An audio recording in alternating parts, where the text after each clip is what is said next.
It is Thursday, May the 30th, 2024. It's 9 o'clock in the morning, and Kirk County Commissioners Court is now in session.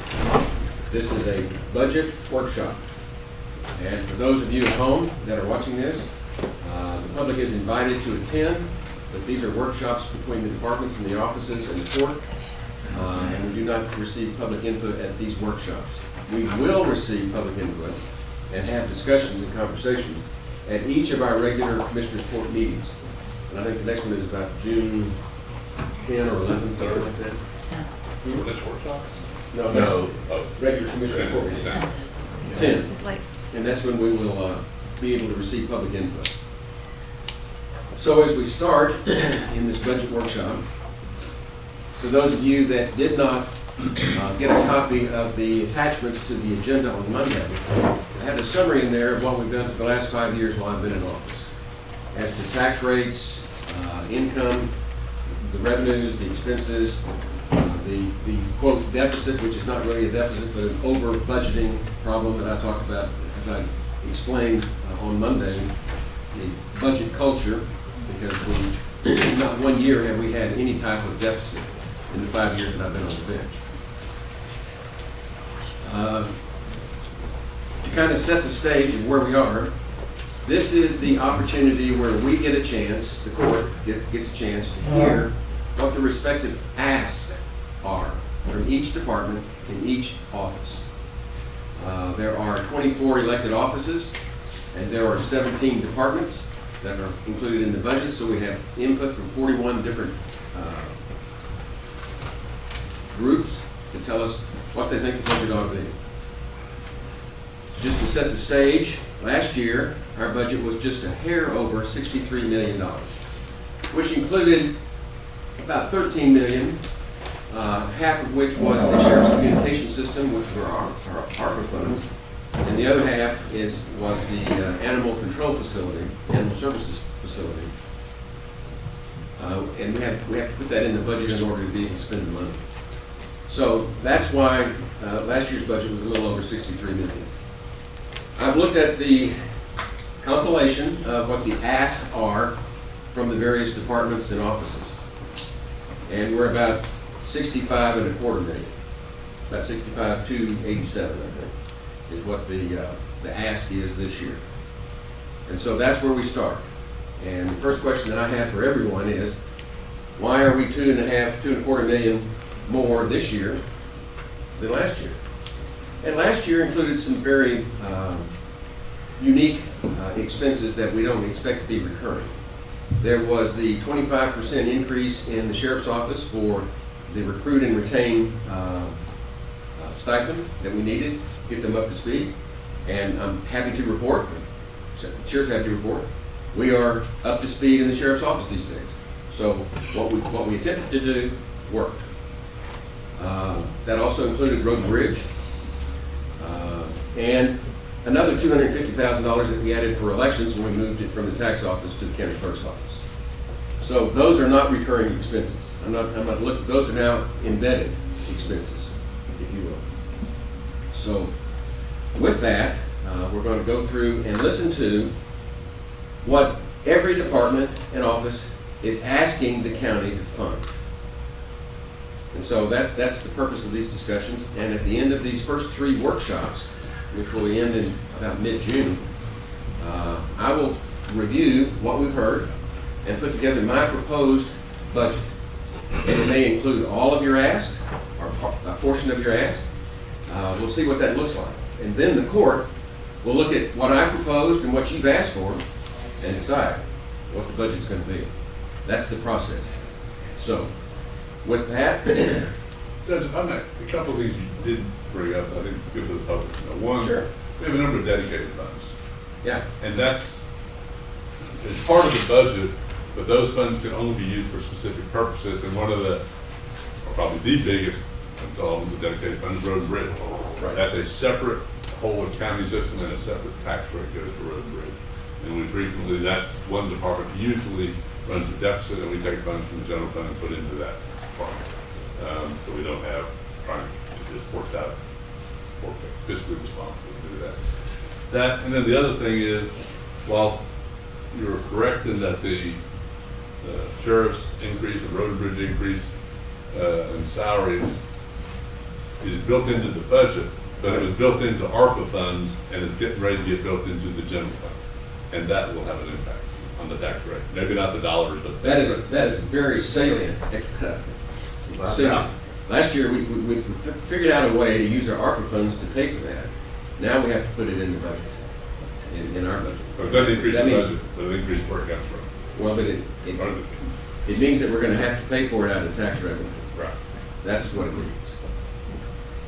And the only other thing that I failed to mention when I made my introductory remarks is that those offices and departments that have not increased their budget by more than $5,000 do not have to come and talk to us about it. We'll absorb that. And so we'll have several of those today. So with that, what we've got is a number of departments and offices to listen to today. And I guess the good news is we start off with probably our most consistent office, which is the tax assessor collector. Mr. Reeves.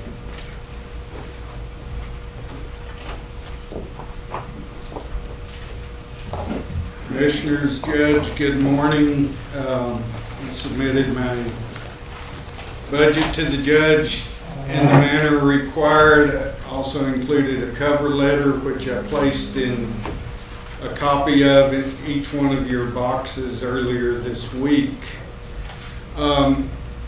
My overall budget... Let me interrupt just a minute, Bob. For those of you that have the notebooks, that's going to be under Fund Department 499.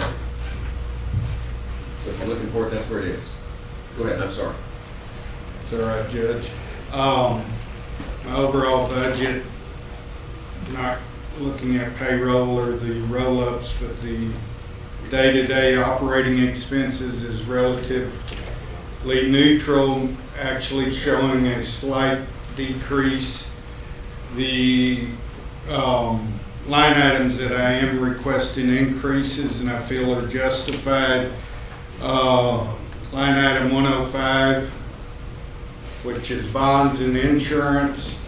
The increase is actual quotes that I've received from the company that issues our bonds and our insurance, as well as the theft insurance, which I carry on my office, has gone up by about $600 per annum. I will require 2 bonds this year, one payable to you, one payable to the state comptroller. So therefore that increase is based on actual quotes. Probably one of the largest items that I'm faced with in my office is postage. And as we know, postage rates continue to go up. They've gone up 10%, or the second increase will hit in July, and that'll make over 10% increase for the fiscal year. I will not have to have the mass mail out of voter registration cards. That's an every other year occurrence. So therefore there is some change in my postage, actually coming down about $9,000. Software maintenance, this one pretty well will take over my savings in postage during the change of moving elections from my office to Ms. Alford's office. Last fall, I failed to move enough money to cover software maintenance. We were able to use some of Fund 12 to carry the shortfall, but that is her dedicated fund, not mine. So therefore this year I've placed the actual increase in there, and that is $10,500. I am not asking for any new employees. I am asking for one promotion to a supervisory level. And all I ask for my other staff members is equity in the pay scale throughout the courthouse. I've included the requirements in the backup of an example of my motor vehicle clerks, what's required in training before they can even start to issue one license plate or registration sticker. As I said, my budget is slightly down this year. I won't say it will stay at this level because next fiscal year there's another mass mailing of voter registration cards. So this one does reflect. At this time, if you have any questions, I'll be able to answer them for you, or try. Any questions for Mr. Reeves? No, Bob, you're very thorough on everything. I'm gonna say something, and it's not pointed at you, but because you're the first one up. And we've had a lot of requests for salary adjustments and increases and stuff from different ones throughout the county. And I've told several that have come and visited with me, and that 2 years ago we gave what I felt like was a large COLA, cost of living adjustment of 5%. I think the judge rolled out originally at 3%, and I urged him, and some of the others urged him, we saw the inflation and stuff, that our people needed it, and so we bumped it up. Last year we did the same doggone thing, and our employees appreciated it, and I realize that, but we can't keep giving raises, and especially this year. I think things are going to be very tight, and so, like I said, it's not pointing at you. I know we'll be asked again in this with other people here, but I don't have an appetite for salary increases this year. That's just me. I'm 20%. So, that's it. Anything else? A general question, is there a way that we can get all of the, I guess, step grade increases put on a worksheet so we can have them all in one spot so that I mean, I know the district clerk, there were some things that were not included last year that we said we could include that weren't. We have one here going, increasing one spot from raising the grade. So is there, I don't know the easiest way you could get it, but it sure is simpler if we have them all on one sheet. Good idea. All the departments combined? Everybody Right, on yeah. one sheet? Yeah, all ones. Departments and office. Anybody who's asking for one. Yeah. Okay. And you should also see like a sheet like this in the end of either in front or the back of the request. And it shows you like the actual dollar amount. Well, we're looking at it. Yeah. The Cumulative. summary. Yeah, summary. A cumulative summary that we can, and it Talking could about be, this one.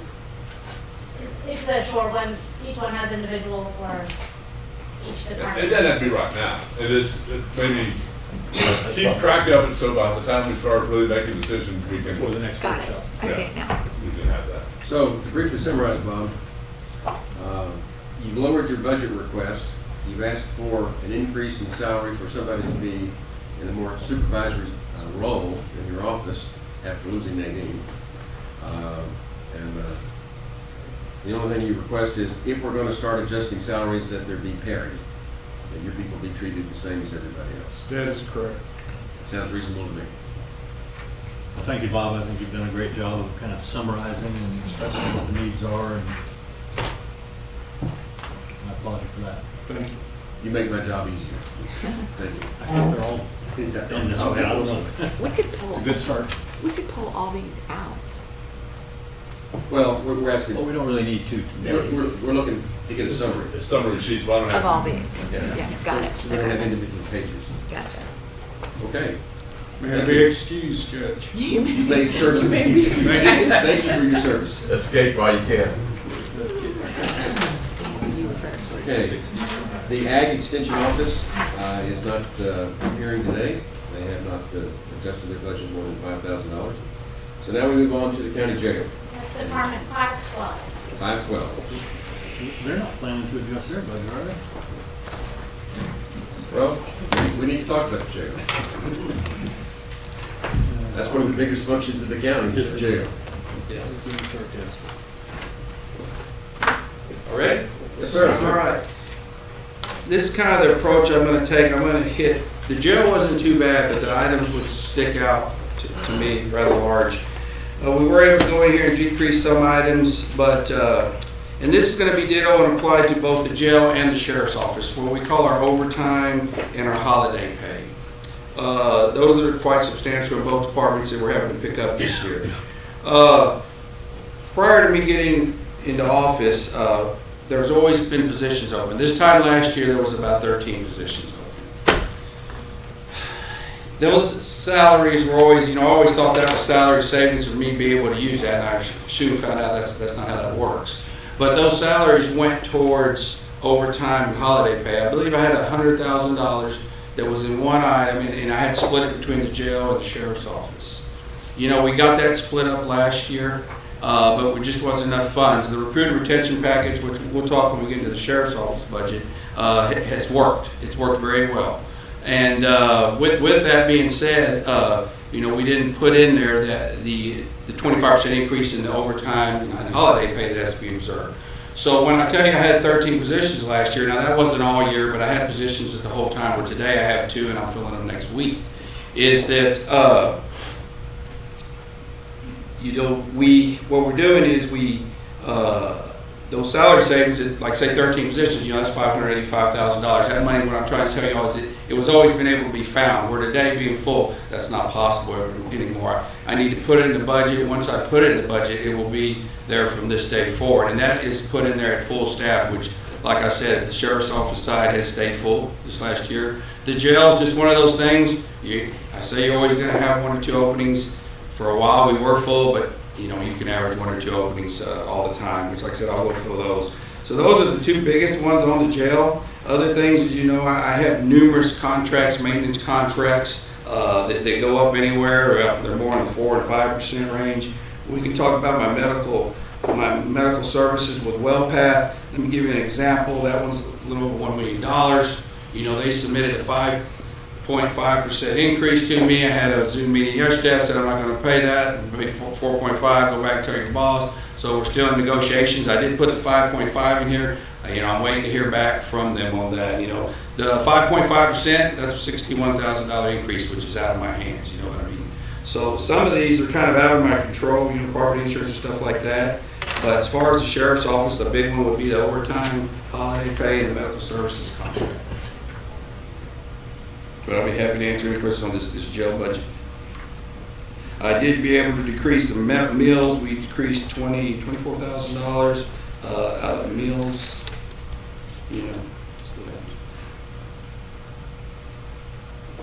The one question I have about the jail is, in talking with my peers, county judges across the state, we have probably one of the best daily rates that we charge other counties to house their inmates.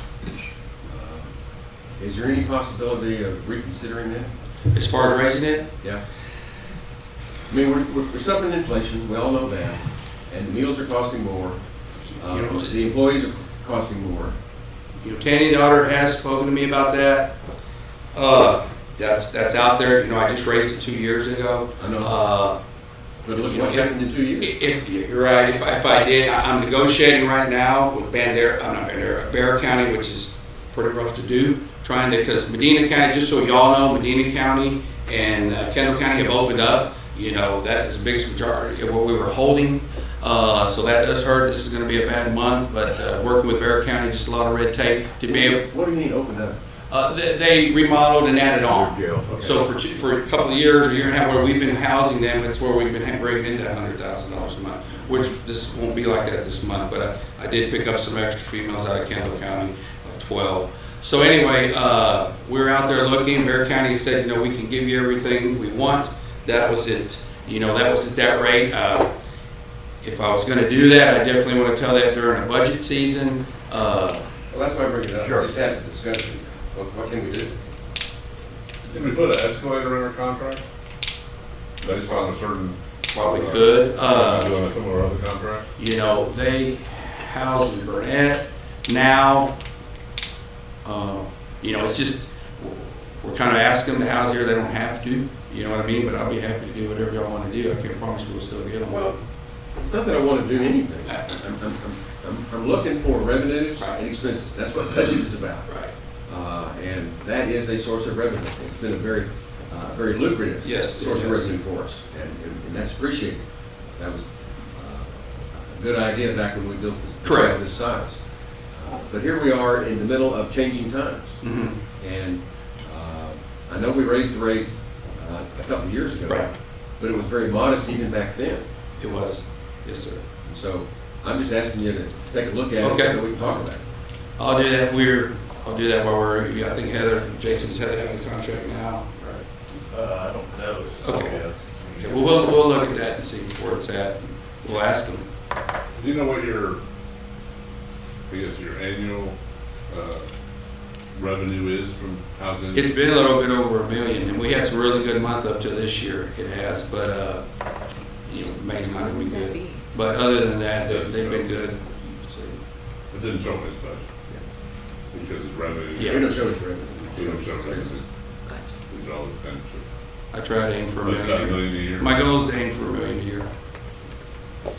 And the increase in salary for the chief jailer, what did we increase them last year? Why didn't we? No, what did we? Weren't they- She's a peace officer. It was a 20% plus 5% COLA. Right. Well, we don't call it COLA, wage adjustment. Oh, okay. You know how we do. Okay. That's just salary. Yeah. That's a local phrase that we use. Because if it were COLA, we'd be raising it more. Oh, So it's a wage adjustment. But that was raised 25% last year and another 15,000 this year. well, I'm not catching you, Judge. What? Under 102.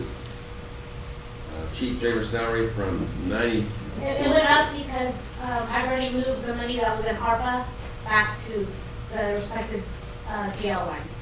So like their dispatchers, So the that's jailer line, and That's the ARPA money. ARPA money. Okay. Yeah, If you request nobody got anything, any raises. Well, I saw that. Also, making sure. If Okay. you request anything, it's under his, the first line, the 100. That's what his new special request on. Yes. New hire. Yes. Which, when I talk about, but that, my understanding, this will be the budget, and then there's one for new hires and one for reclassifications. Is that correct? No, all together, everyone. Everything, Okay. everything to it. Any other questions? Thank you. Now we go to your sheriff's department. And that's tab 560, fund 560. Okay, on this one, the same thing on the overtime and holiday. This does reflect the, that increase that was normally observed by open positions. Oh, let me go back. What Over was saying. So, the requested budget amount includes the ARPA, that's the actual pay, and the ARPA funds were included in that. That's correct. But last year, under the current budget, they were not. That's correct. That's correct.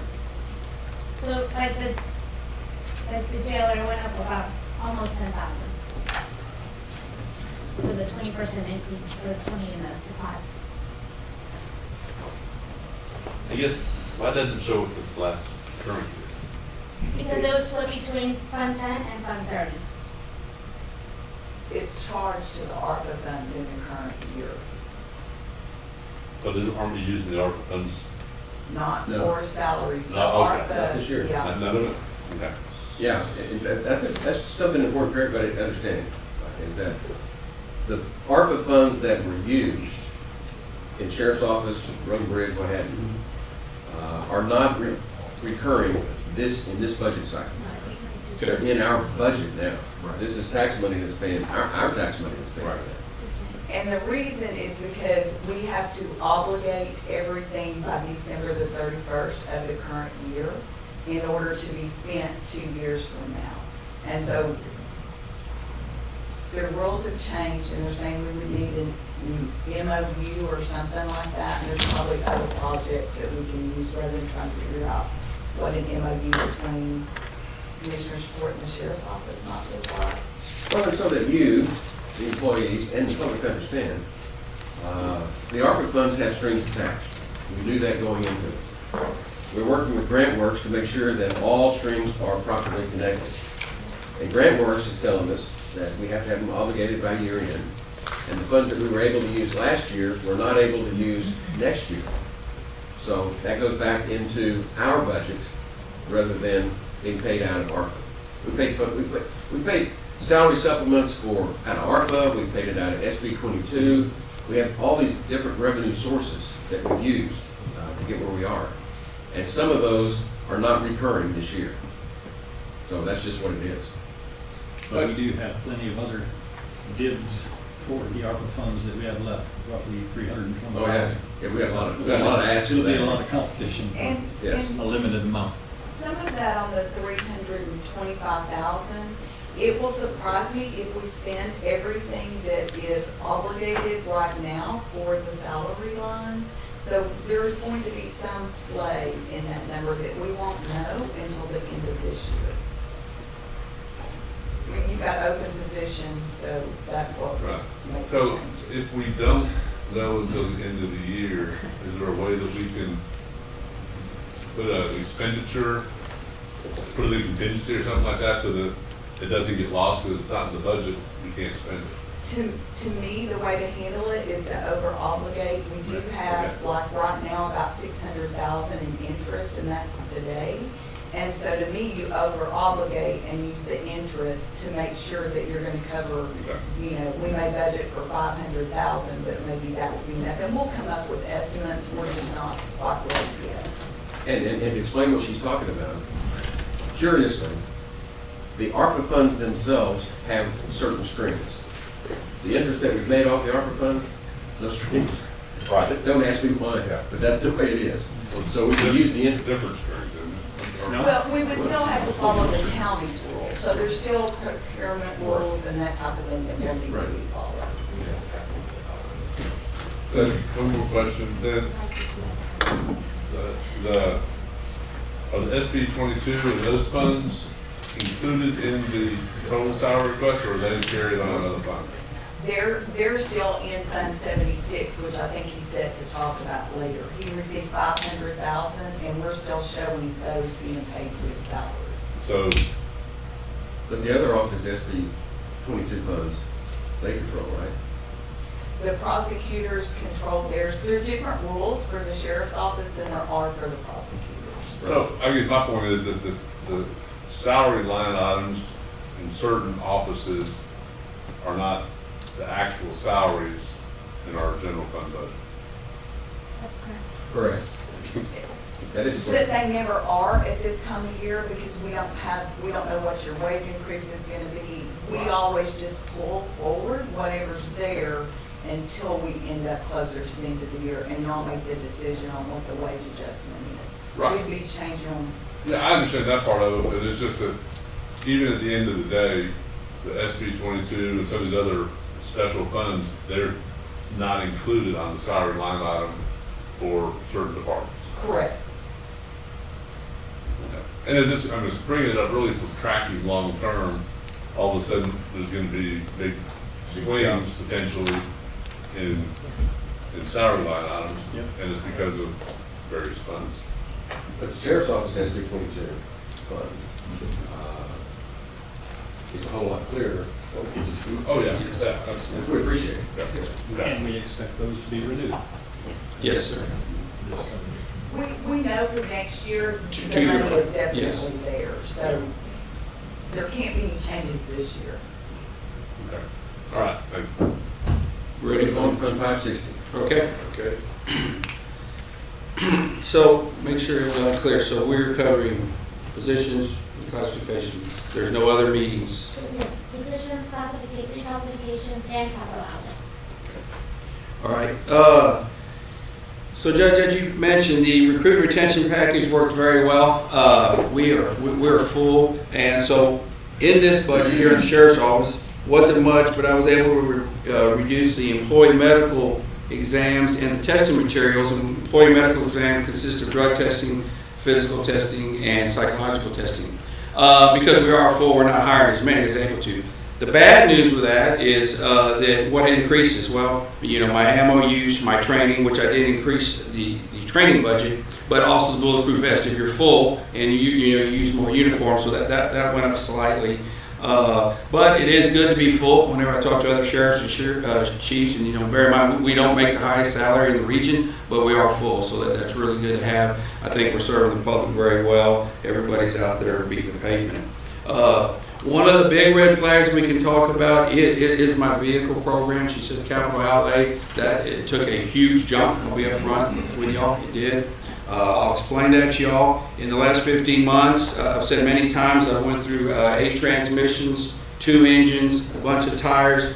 I came into this budget in month 4, I was out of my maintenance money, have to find that other places. I can't control how much hell we got hit real hard with hell. Had a lot of those are all $1,000 a piece. But not only that, with my aging vehicles, which I brought in, I've got still today 23 older model vehicles. We started at 17s, 18s, 19s, and 20s.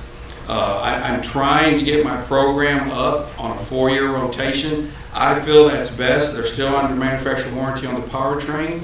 We can just get those out. That'll save some of these expenses where they get here at the $100,000 to $110,000, $120,000 mark. Vehicles in 3 years, outfitted have went up 47%, okay? If I can tell you any good news, we work with Enterprise regularly. They are starting to get the inventory there. They are looking at the incentives coming up. They're not there today. I've got 3 vehicles waiting for this year that should be coming in the next couple months. I did put in for 8 new units to try to catch me up. At some point, I'd like to be at 6 a year. We want to get our patrol shift to 7, probably need to be 7. And rotate those out. It's 6 now.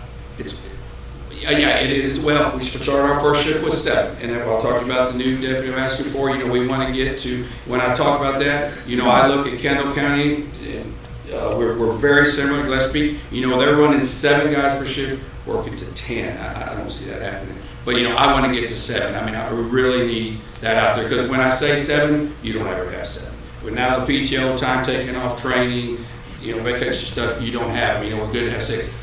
Mental health transports, I was going to send you all an email on that. We had 6 the other day. We can't do that. We can't. We just can't, do that. I don't know. I'm not getting much help from MATD, unfortunately, but someday we're going to have to figure that out. But, so those take up, that could take up a half shift. We're going anywhere from, if we're lucky, we go to San Antonio, San Angelo, Austin, Milton, something like that. But that's for a different day. But I'll be happy to explain any more on the vehicle program.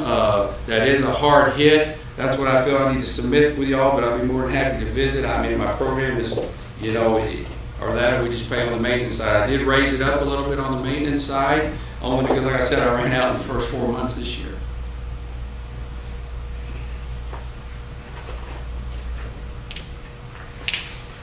But the overall ask is up about, what? 900. There you go. On the total department. But actual last year was 7.2, this year's 8.9, right? Last year was, The current is 8. right, Yeah, you're right. but not. Because those are adjustments we already made. Right. So, do the vehicles go under capital outlay or lease payments? Well, they go into capital outlay until they're purchased, and then they go into the lease payments. Once we get them in there, so the capital outlay is kind of my savings to when we get them, then we purchase them, and then they'll go into leases. The first year, if we have capital outlay, we keep capital outlay. The next year, we get budgeted back to the lease lines. Does the, what, curiosity, actually done this, I guess, but, does the total vehicle cost go into capital outlay? Yes, sir. No. It should be 12 months worth. We budget 12 months worth of suspected Okay. lease payments Okay. plus half the outfitting cost. So it's a portion of the cost. So goes to that, capital what you see outlay. reflected there is 12 months worth of Years worth. lease Yeah. payments plus 8, half the cost of upfitting, which half of that would probably run about 16,000 per vehicle because we finance half the upfitting, we pay up front on the other half. So it's about 16,000 per unit right now. No, probably more than that. It's 37,000 upfit now. So it's 32. So it's 18, 19,000 per unit we have to pay up front for the equipment that we install on it, and then it's 12 months worth of lease payments. So that's, for 8 vehicles, that's what's reflected in capital outlay. Can I get you to go to the podium and explain that to the public so they understand what you're talking about? Because I know where you're coming from. Yeah, right. But they don't. So what's reflected in capital outlay is 12 months worth of lease payments for 8 vehicles. Also, what's reflected in capital outlay is it costs $37,000 for us to put all the equipment on a vehicle that requires us for the patrol guys to operate. And the way we handle that now is half of that upfitting cost is financed through the lease payment, and then we pay for the other half basically out of pocket. Yeah. So that's what you see on those 8. And that capital outlay is for 8 patrol vehicles. So when the public's looking at this, the cost of the vehicles, we look at the capital outlay, which is Fund 570, and then also after the first year, the first 12 months, we look over at the lease payments, which is That's our current vehicles we have in the fleet. We're paying leases on every month. that's just the way we do it. And a lot of times we could have in your savings on capital outlay because that money just stays there until we actually acquire a vehicle and hits the ground. So even when the vehicle comes in and it goes to the upfitter, we're not paying anything on that vehicle until it actually lands at the sheriff's department. So depending on when the budget cycle that lands, yes, there's 12 months worth of lease payments in there, but if we don't get them 6 months to the year, then there's 6 months of that capital outlay savings that we have because we're not paying lease payments on it. Okay. But the with cost of the vehicle is the same. Cost of the It's vehicle. just how we account for it. Yes. And so I'm explaining to the public that we do it two ways. We start with the capital outlay and then we move it over to lease payments, and that's how we do it. And there's no doubt, we won't get all 8 vehicles in October. Right. We won't. But the way the manufacturing process is and the way the fleet sales land, we could get a call from one of our fleet dealers and have 8 in October, or we may have 3 in October and 4 in the spring. It just depends. So we got to prepare. Unfortunately, we have to prepare depending on how the manufacturing process and the acquisition parts of this is. And then the way we do call it upfitting, is that right? Upfitting, that's installing all the equipment. Right, all the equipment that has to go Yes. on the vehicle. Half that is included in capital outlay, and Yes. the other half goes. It's financed through the lease payment. Good. And where is the money that we, on the trade-ins, so all the ones that we, reason we went with enterprises, that we trade them in and that produces our price? So currently, when we sell vehicles, Enterprise sells those vehicles for us, and how they do that is first they put them on a dealer market network first, trying to get the most money they can get from them. If there's no dealers out there that are willing to purchase our vehicles, then they just go to general auction.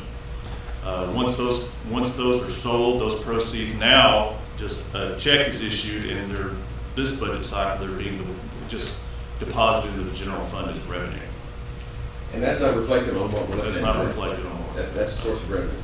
Source of revenue. And it will remain that no matter how that trade-in goes.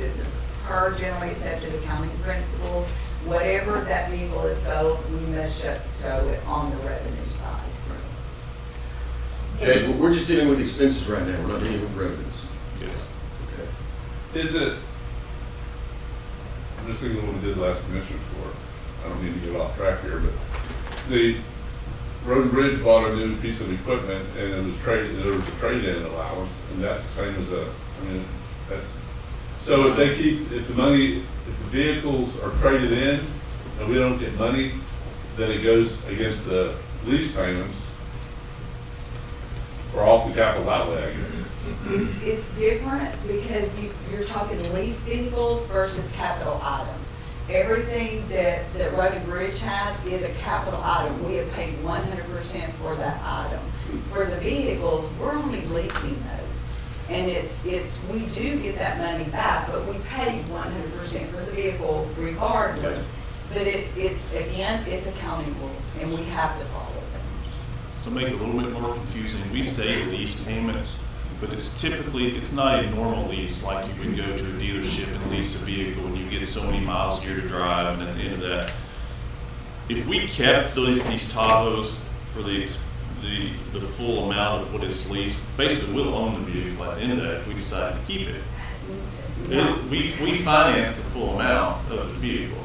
Now, we're trying to get rid of those when enterprise believes it's the best market value. So the goal is, in my thoughts of everything that I've seen, the goal is not to purchase those vehicles after 4 years. We do not own them. There would still have to be something for them to become Kerr County's name. So the problem with enterprise is they're not a dealership. So they're not, they can't, even though in order for them to purchase directly from the manufacturer to give us the best rate, they're not a dealership, but that's why we have to finance them as a leasing deal because they can't direct sell a vehicle to us, so kind of a little different. So in accounting terms, it's called, we are from enterprise, we have the right to use enterprise's vehicle. So that's how it's looked at with GASB 87. I don't like GASB 87, just FYI, No one because it's does. created a whole lot more work. Right. So, But it is, I think it's, the only reason I'm bringing it up is, aside from being very confusing, we can keep track of it, it's confusing, we gotta follow the rules. But I think that just for the public's perception, and I think the court's perception, it inflates the sheriff's budget a great amount, and it'd be nice if there was a offset. I mean, they get prisoners that were getting a large amount of revenue, $1 million a year, and then we're getting a trade-in allowance on our vehicles. And it's just, I don't know, it doesn't appear real to me, but do you have to do it that way? And as long as y'all understand, I guess now the public understands, you're gonna see substantial increases in that capital outlay and the lease payment line item every year. Because eventually it will reflect an entire fleet on the enterprise program. But y'all gotta remember, but behind the large number is revenue that comes into the year that kind of helps that it's backing that large increase in the budget. So when y'all look at this, yes, it has gone up, but there is additional revenue backing those increases. Unless we can figure out how to make it reflect on that line item and keep it down, which Tanya says we Our cannot. CPAs will let us do it. Yeah, but as long as the public knows, there are revenues backing that increase year after year after year. It looks ugly as it is. It looks ugly, and it's gonna get a lot uglier, I'm sorry, but it will. But there are vehicle fleet sale revenues that are backing that increase that you see on that line item. so is there a chance that we can maybe even, instead of financing the upfitting cost, go ahead and 100% pay for the upfitting cost, and then we're minimizing the amount that is coming through as a lease Yeah, payment? so that will drastically increase your capital outlay budget, because then instead of roughly 19,000, we're gonna put around 37,000 per vehicle in the capital outlay. We can't do it that way. But that could be paid for with debt funds instead of with operating funds. So what you're saying is we could use debt funds to pay up 100% of the upfitting and just lease the actual vehicle amount. So that would show a reflection on the lease payment. Yeah, and keep in mind, we're selling used vehicles, Yeah. so you've got to keep that in mind too. So far this year, it's about 45,000, I think, has came into the general fund. So relatively speaking, it's not gonna fluctuate that much in that expense line. Jason? Yes, sir. Question for you. Under the terms of our lease with Enterprise, describe, is any maintenance included in the Yes. lease? So And part what of, about we the warranty? do What kind of pay, warranty we do pay a have? maintenance fee. There is a maintenance fee attached within that lease payment, which includes basic maintenance. So like our oil changes and stuff like that. We have contract, well, not, I don't want to say contract. There are people that, I guess they do contract with Enterprise to provide services, so it's not our contract. And yes, monthly maintenance and stuff, there is a monthly maintenance fee that we use, and they'll go get their oil changes and stuff like that. So yeah, it does cover some maintenance. Okay, so what doesn't get covered that results in a maintenance budget of? A lot of that's our older fleet that's not on the Enterprise program now. still got a fleet. They track that stuff for us. I mean, our entire fleet's tracked through the enterprise system, so we can see what it's gonna Next cost. question is on the warranty. I mean, what's covered on the warranty? How long does the warranty Well, I mean, last with the lease? Basic same warranty every other person gets with a vehicle. Well, I'm just wondering, because you guys are kind of hard on equipment. So that's why we're looking at a 4-year transition. We've gone from 3 years to 4 years, just trying to help minimize the actual increase in cost. Right. But we want to keep our vehicles under 100,000 miles. We've gotten lucky. Our last transmission came out, we were 100 miles short of 100. We're at 99,900 miles. We said, do not drive one more mile on it. And we got that transmission paid for in our powertrain. So transmissions are the hardest thing on us. Chevrolet is notorious for not having really great transmissions, especially those 18, 19 years. I had a truck in DPS that was 18, 19. I lost the transmission in that one. They just had bad transmissions for a couple of years. And those are the ones we're really taking hits on right now.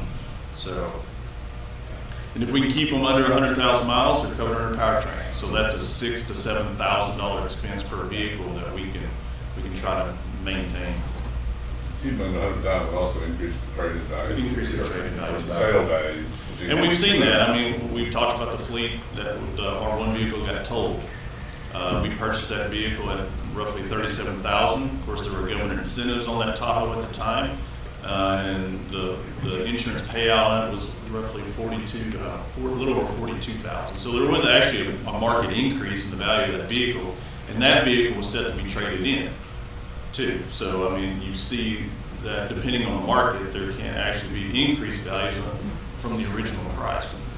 So, Jason, a couple months ago, you and I and the sheriff had talked about these Tahoes being hard to get. yes, sir. Anything changed, y'all? Confident we're still gonna be able to get them? Yes, they're starting to get better. We are actually looking at adding a different model to our fleet. Like I said, we currently have Chevrolet's putting out a police package Silverado pickup truck, crew cab pickup. We have one on the ground now that we'll stick out in the field and see how it works. And in this 3 that we're supposed to acquire this year, there's 2, right? You got 2 more in this? 2 in the Tahoe, right? Yes. So we'll have 2 more Silverado police package vehicles on the ground. So if those vehicles work, then we'll have another option as far as a patrol vehicle. So we can then mix match our fleet, hopefully get stuff a little better. What's the comparison in price? Same. So a Tahoe or a Silverado pickup now runs about $54,000 to purchase, and then of course upfitting has gone up to $37,000. So we're roughly into a vehicle of about $87,000 to $90,000 per unit now. Okay. Where 3 years ago, the Tahoe that got totaled, we bought that one for $34,000 and we upfitted it for just shy of $20,000. So that's when we say a 47% increase. We've gone from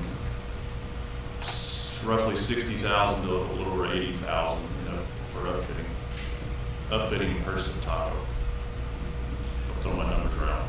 General comment, my last is I would support the judge, the 8 vehicles, because we need to get rid of these old vehicles that are, the maintenance on them is killing us.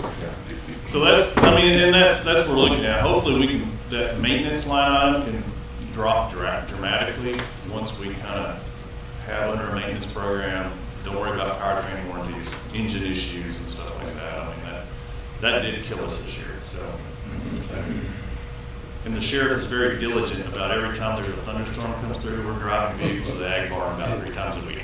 So we're trying to minimize the 15 hail damaged Tahoes that we had this year. So it's all hands on deck when a thunderstorm comes through.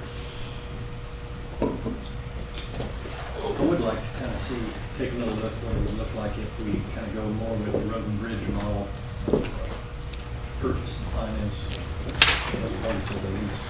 One note on that, as Commissioner Harris said, yes, and we've talked about Tanya running that stuff to a debt note. The problem is it's the acquisition of the vehicles. Because you've got an entire enterprise network that's locating vehicles for us, all of us from dealerships to fleet sales, and it would almost be a full-time position for somebody at our office to call every fleet dealer. look at who has this and who has that. To get vehicles now is a process. And like I said, we got 3 vehicles on order. Last year, GMC was only manufacturing 4,500 Tahoes for the entire United States. And that included private sales too. And for us to get the ones that we got, that's Enterprise that did that for us. So. Chris, I agree with that. I think it's better to try to move it because it gets out of the M&O budget. Just to do that.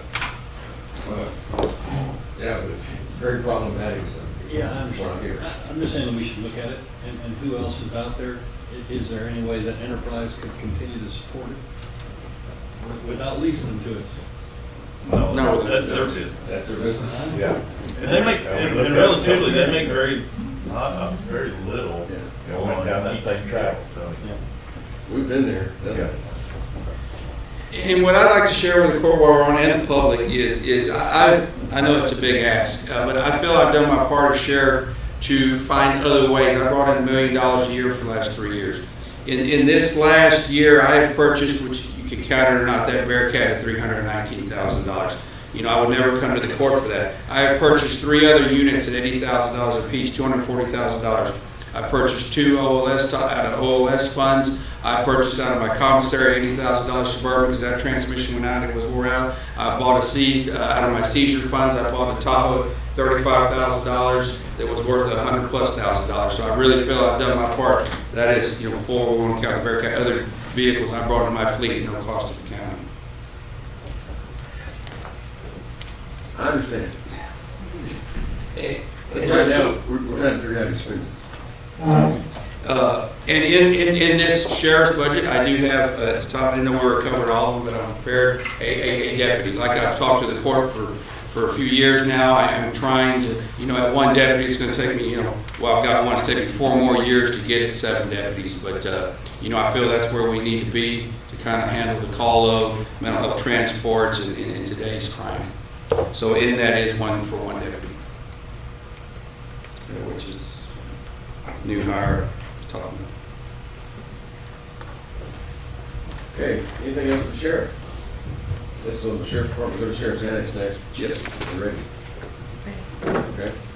This is, 564.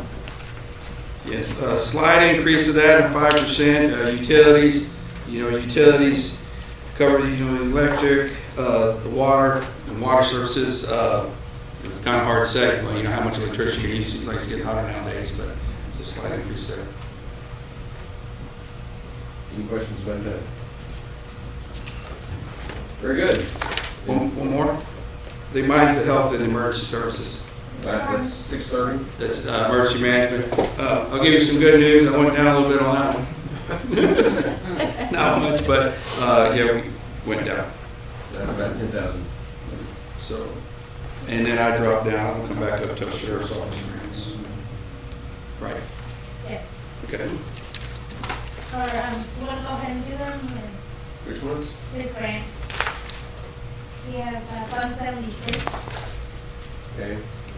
we'll go to the back of the book. Yeah, back here. So, I don't think we normally cover this, but I mean, this. Let's get to- We're almost there. Okay. Okay, Fund 76. That is Is it right? grants. That's his SB 22. Now, I have Operation Lone Star here. So there's 2 things going on. Okay. So for your grants, you got Operation Lone Star, Operation Stone Garden, and then the Senate Bill 22 is all in this same. Okay. And so Operation Lone Star is a grant, and generally we do not, I don't know the ending date of Operation Lone Star, but it's either 9/30 or later. So we don't go ahead and budget that at this time because we don't know if we're even going to receive the grant. I don't think the grant's been, We haven't renewed for starting for 24-25 yet. and so it's a little too early to start that, not knowing what it's Right. going to be. Well, The Stone Garden doesn't end until either February. End of February. Okay, it's the end of February, and so we'll have carryover from the current year, and we're not predicting that at this time either. If y'all want to, that's fine. we've been approved for Go ahead. Stone Garden. It actually should, Jason, go ahead. So Stone Garden it runs on a different cycle. Of course, that's money comes from the federal government. So that grant ends at the end of February, and the next grant period will start March 1st. I thought Scott Gage came in that last time, accepted the money. That is in the current year Yes. budget. Yes. We won't know what Yes. is to be transferred to the The next next year. year You're right. until the end of the year. So that we did, it was the 160 something thousand, which will pay for overtime and some additional equipment. And that will be in this year's budget, right? Yes, there will be leftover money. Yeah, there'll be because carryover of the grant period. Between October and February, into February. So there'll be some carryover on that. So for Senate Bill 22, they're going to receive 500,000, and they still have the 500,000 being allocated between salaries and the payroll taxes. Yes. And that's what we have in the proposed, is right in the. Yes, 500. yes.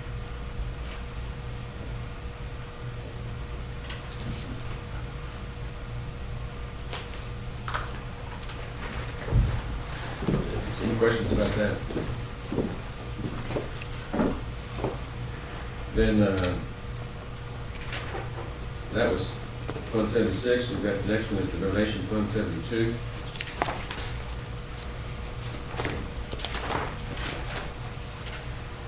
Just before we get off so later in the budget process, at least the Stone Garden funds will have money in it, and that will decrease salaries off of the sheriff's fund. No, Senate Bill. All right, so overtime on Operation Lone Star, which we're paying now, and overtime on Stone Guard is totally separate from their salaries. That's just they work on their off time for increased patrol and enforcement. That is actually an additional supplemental that those who choose to work it will get paid. So that doesn't count into the salaries that you see reflected on the budget. That It is, does not go into our. that's an overtime program, and those monies paid directly for them to work, or basically are off time. They get paid time and a half. So that money covers that rate plus the roll-ups associated Where does that with that. expenditure show up? For Operation Stone Garden, it's in this Fund 76. So you should see a line item that says overtime in there. It's 562. I don't know if did we copy those? It's not in here yet. Okay, so it's the only thing y'all are seeing is Senate Bill 22? Yeah. Okay, because that's the only one we know at this time, and there's nothing in the other two. And as it gets closer to the end of the year, we'll look at So if it. you look at this year's current budget under Operation Lone Star and Stone Guard, you'll see a line item that says overtime, and that's what pays for that program. And so it's about 51,000, and the newest one that's showing in the budget is $477,000 is what came from Operation Stone Garden. Right. That's the current. So that's Right. that should be close, not 400. 160. So last year's Stone Garden, we only got about a little over 50-something thousand. 30 of it was overtime, and the rest of it, and some of it was fuel. So this year's was 160. So I'm getting about 60,000 in overtime on Stone Garden. We have about, in Operation Lone Star, which I'm spending now for this budget cycle, we had a little over about 27,000 in additional overtime that I could pay out, and that's what we're using right now. I'll look at that. So the money for Stone Garden, which we haven't started spending yet, as soon as we get that ready to expense, then I have about another 60,000 of these guys to work extra enforcement on through the end of February of 25. We understand, so the public understands, we don't have Stone Garden or Lone Star in this budget yet. We just have SB 22. Yes. $500,000 dedicated for the, Yes. salaries. And as we get that information, we'll include it. Yes. So salary, like the jailer, if you were to go back, the one you mentioned about the jailer, how it went up, that one still has more in SB 22. So it's split up between general fund and SB 22 right now. Thanks. And so the public understands, SB 22 is good news and bad news. The state's given us money to help pay for county functions, but it's an accounting nightmare. The things we have to do is split between that and our budget. Increase the problem when you go back. It will be a problem. Yes. Okay, so, We in 72, Judge? Yes. Okay. I have $4,134 of donations and had that put in my miscellaneous line item. okay. And that's it there. And then we go on to Fund 73. Skip, okay. These are all very routine. Yeah, these, we put $100,000 in that. We have 67 plus here. We anticipate another 33. So we split that up in operating expenses and operating equipment, put $50,000 a piece.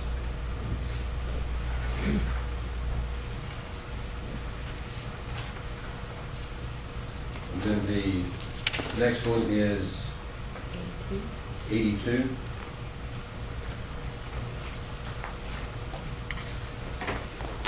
Law enforcement. Right.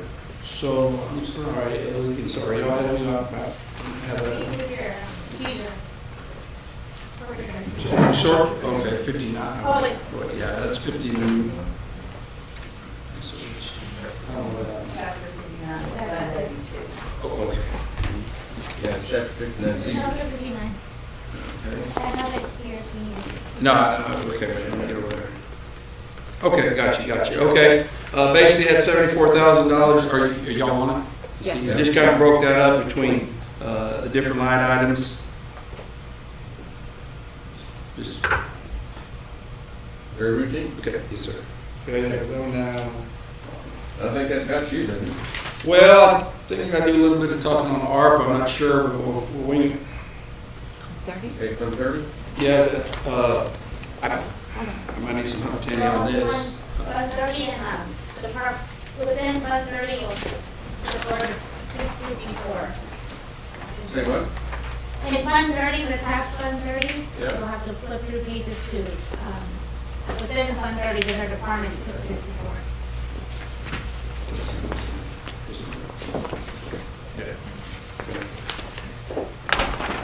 I mean, well, I've kind of told to give an update on the radio project, is that where we're at on that? Basically, talked to him between yesterday and today, we're about 70%, he says, kind of right now. Bear in mind, I held it up for about a month or so on the Comfort project. We're back up and going. I know there's been some talk about my project manager. He started in February of this year, and he should be running out, no, February of last year, he should be running out August of this year. And, you know, not quite sure, you know, if I have enough money, we're gonna try to stretch it. He's being paid out of ARPA funds, we're gonna try to stretch it as long as we can on that. So, anything else? That's all, And this is another one of those that we'll have to true up at the end of the year because we're not sure how much Motorola will have billed us.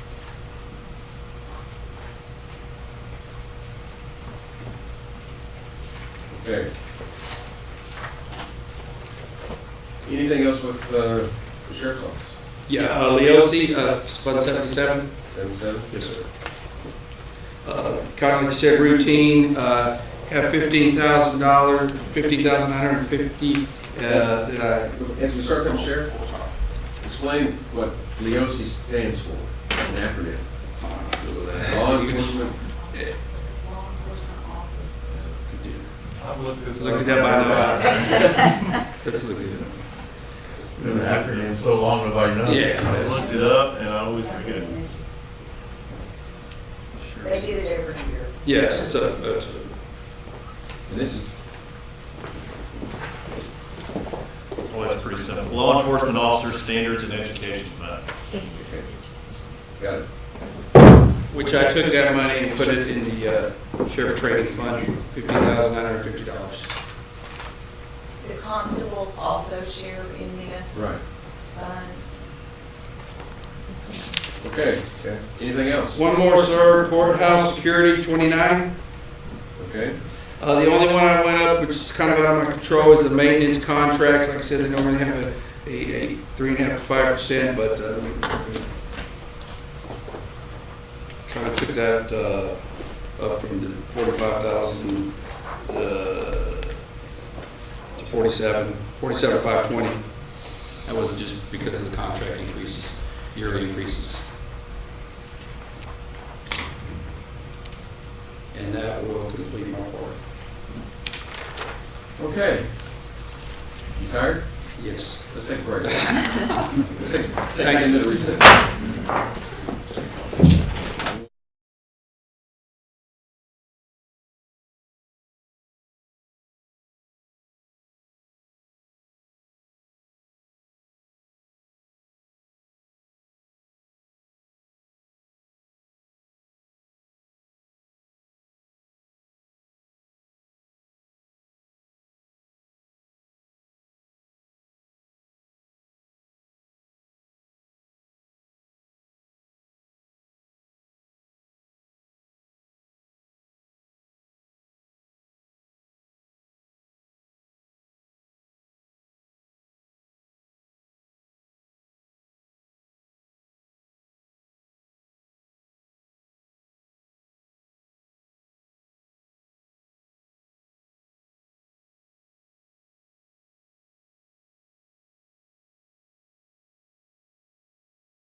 Before we come back to order, I think we're on Department 630. That's Health and Emergency Services. Did you do that? We did that one? Yes, sir. Okay, then we move on to item Department 551, Constable number 1. He was here They're earlier. passed. Yeah. Okay. I think Brad was the one here. Okay. Please not planning to attend. No, we don't need him. Oh. Huh? Constable one, he's under the $5,000, so he was here earlier, but. 1, 2, and 3. Yeah, but he left. 4? 4 was here earlier. I don't see Brad now. Okay. So it's just passed. Does he have a change? We need a Tab 554.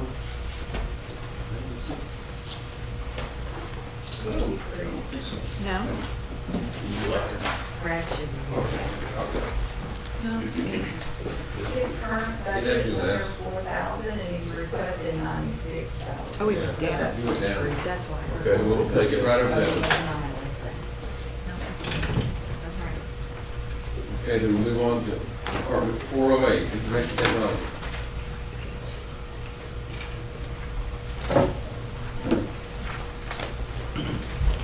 How you doing, gentlemen? There you are. Okay, Scott. All right. I went a little light this year, trying to finish up some of the projects that are in the works. Before we bite off more, than we can chew, being short-handed. I'm asking for $1,170,310. What are the main projects in the works? We still have the network project. We still have the backup project. We also have the Active Directory project. And I see that going into next year as well. What was the second one? Backup. The backup, Back up to, like, just backing up? servers, everything? desktops, everything. And what's the Active Directory project? What is that one? That is this year's budget. It has not started yet, but it's been approved. And it'll be a major undertaking. What is What it? is it? What is it? Oh, Active Directory, that's everyone's usernames. So we're on a domain here called Odyssey. We're going to be rebuilding those domain controllers from ground up. Okay. Anything else we need to know? I have just a question. Why is some software maintenance for other departments under your account, and some of it listed under other? Okay. I've been in this position for 2 months. My guess would be, my guess, and again, it's a guess, it would be that if it's specific to the department, they pay for it. If it's a county or multiple departments, we would pay for it. Makes sense. So did each of those come forward with their wishes and wants for the year? Some did, and we did have a conversation, different departments, there's like, hey, are we gonna add this to our budget, or are you picking it up? So we had about, I'd say 3 or 4 departments reach out and ask those questions. Well, if you get wind that somebody wants to put it in your budget, let us know. If it wasn't Yeah, before. it's not already there. So Road and Bridge is in your department, right? What's that? Who are the 3 that are in your department? Road and Bridge is one, right? Their software. One of the items for Road and Bridge, I think the timekeeping. Okay. Who else is in yours? We used to carry county clerk's office, I believe, and now now that they moved over to the new system, I think they pay it direct. So that came out of your budget this year? The one prior came out. It came out last year? Yeah, so this current year, we had to pay the old one, and they pay the new, the way I, So the that's way I why, decided. so they won't be in anymore. Yeah, what I'm concerned about is it gonna be in this budget? Right, so you're saying no. I'm saying Kelly no. wants to add something. Yeah, we have one other one, and it's not a lot of money, but RDIMS. Okay. So you have, If so you have the court two approves, softwares in his budget that Yes. you're using in your department, Maintenance, or yes. his? Okay. But we're gonna propose a new software, and so that RDIMS will probably go away if the court approves. So you're coming in later talking about something that's in his budget right now? No, Okay. no. It's So all in our budget. I'm confused. Yeah, I am too. I just wanted to make sure that there was two from Road and Bridge that he currently has. And what is the second one? RMB, IMS, we use it for Which is- public requests, things that, people call in or things that we know need to be done. And do we understand correctly, that may change in this budget? Okay, I'm good with that, that's all I need to know right now. I don't know, Maybe. right now, at some point it would be, I think, good, and not right now, to understand it, trying to keep track of it, that if it's a department Yeah, software, they're, this should be in the department. right. And the only thing that really should be in yours would be something like Odyssey and some of those that That are goes countywide. everybody. And that Yeah. way, I think it'd be easier to keep track of what's going on, and it doesn't have to be done right away. It would, because you have a big one that says software, and there's a bunch of them in there. We don't know Well, what the that new is. one, that we're proposing, the current auditor's office has asked for those fees, if it gets approved, to all be in Road and Bridge's budget. That's a half a They weren't million here when those dollars other maintenance. programs came about. And this is not your fault, Scott, this is just. it's been Yeah, that way we're just forever. trying to- We're just trying to. Looking, Make it easy to Bob, understand. what did you want to add? Just if I will, all of my tax software and accounting software runs through IT right now. So my budget that I presented earlier has none of that in there.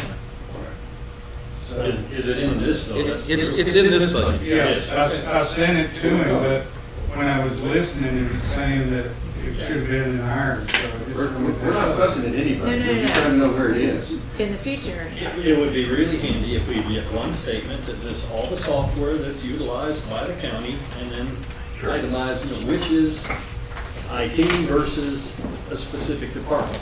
As long as we know, 'cause IT should be aware of every software that's being utilized, just to make sure it's compatible and, has proper safeguards set up. But anyway, okay, work today. I'll get it down here. Yeah. software maintenance. My next question, Scott, where did we land on Office 365 and Microsoft 365 and the whole email issue? Well, I think that needs to be a confidential discussion, Executive session, executive session. Okay. because we're negotiating. Okay. No problem. So that is not in this budget. We understand that. If we're gonna talk about it, we talk about it in the executive session as part of contract negotiations. Anything else for us today? No, it was pretty straightforward. Like I said, I had to decipher, reverse engineer. Okay. Bruce had, decent notes, so it was easy to follow. Thank you. Human resources. Department 493. 493. Pardon? 493. We got it.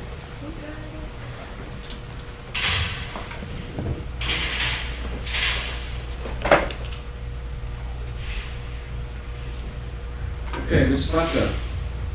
The only thing I increased was the part-time, and that's just kind of thinking in the future. I've been using a part-time person to help me, and so I'd like to continue to maybe use her in the next budget year. That's the only thing I changed. The part-time, full-time. The part-time, yes. She's just part-time. Still part-time. Still Yes, part-time. yeah, just part-time. We just increased it. I increased, so originally that line item only had like $500, and I increased it to $5,000. And just so I can use her as needed around busy times of the year, open enrollment, those kind of things. That's it. Everything else I left the same. Okay, very good. Anything else? Thank you. Non-departmental. That's tab, 409. 409.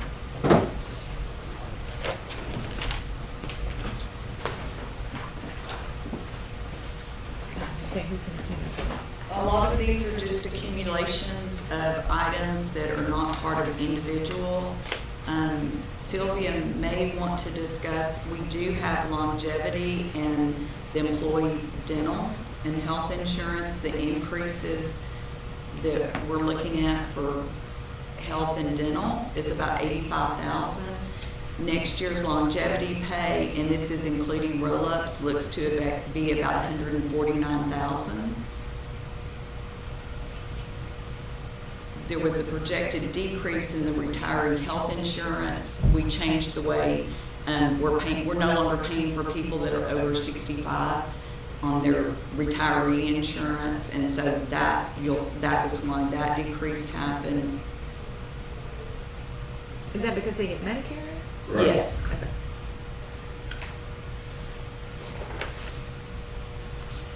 The workers' comp went up some. That again is the effect of ARPA moving that back in. Insurance liability, Sylvia, was it 20% increase that you're projecting? Yes, that's the number I got from the top.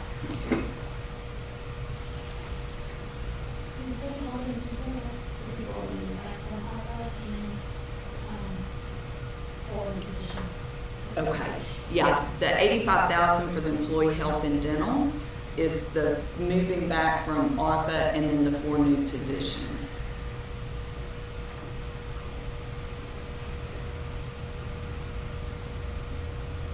We do have the 500,000 in here for the Hill Country Youth Event Center projects. And 200 for the transportation, animal regional transit. Yes. What number is that? 416. 410 is the event center, 416 is art. Oh, art. Got it. Last year, at the end of the year, we added 500,000 toward the end for professional services in 486. That was taken out. That was in anticipation of that lawsuit, right? Yes. Increase. We budgeted for that. We didn't spend it. This did increase the contingency line item on 571 back up to 750,000, which is where it started at this year.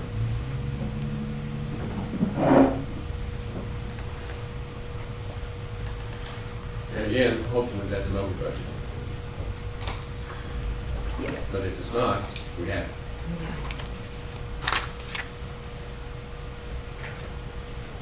Anything else on non-departmental? Comment on your over budget, just so the public can understand something, is that if it's not in our budget, we can't spend it. We cannot increase our budget other than for the first of the year, which is kind of go back to your original comments as to why we almost have to over budget in this type of government. Question I had is public health department. We have 10,000 budget. What number? 585. 249. Oh, 249. 249. Okay. It's in the current budget too. We haven't spent anything. I don't even know what that would be for. I can go back and look and see who requested it last year. You know what that, it might have been part of one of the settlements of tobacco or the drug one. The opioid is in fund, what, 79? So it's a total separate fund Okay. for that. I was looking at the public health to see what that is. I think, Be able to tell you. We also had a shredded, records resolution, 308. Nice trim something. This is where the shredded contract is. It's under 308. We put 17,000 in there for that contract. Yeah.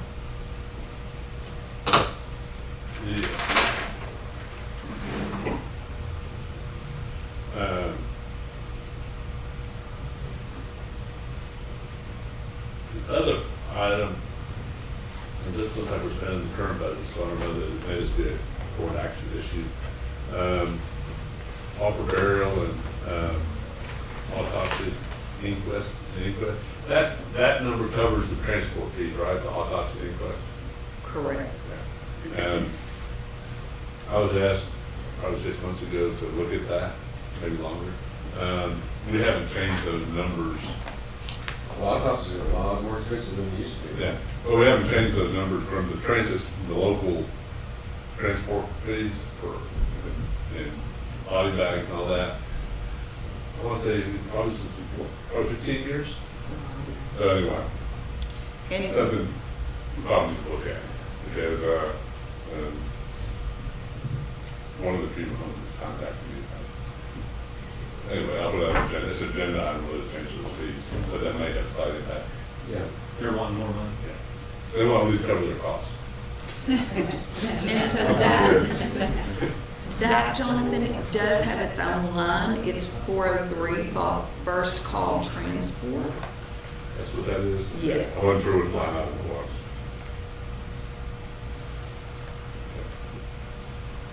What is the records preservation, 308? Shredded. Shredding, yeah. Looks like we haven't been spending it, so. Well, we had spread out all over the courthouse. We consolidated and we had out enough. The district clerk used You to were have- gone when we talked about Yeah, that. it wasn't the district clerk's budget, and she said she didn't want her budget. It was being paid out of one of her dedicated funds. Yeah, I recall hearing that. last quarter. Okay, anything else? Then let's move on to Road and Bridge.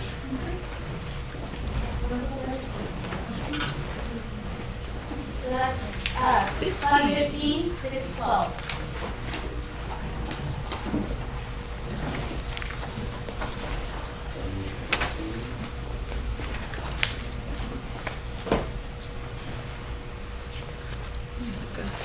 Big up.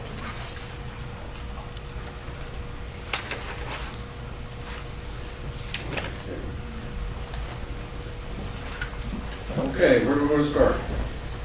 The first thing that I would like to remind the court of is last year, Road and Bridge allowed the court to freeze 3 positions. We have the three employees? Yeah, Yes. yeah. And the other part also was special projects. That's the line item that we use for road reconstruction, that we hire a contractor.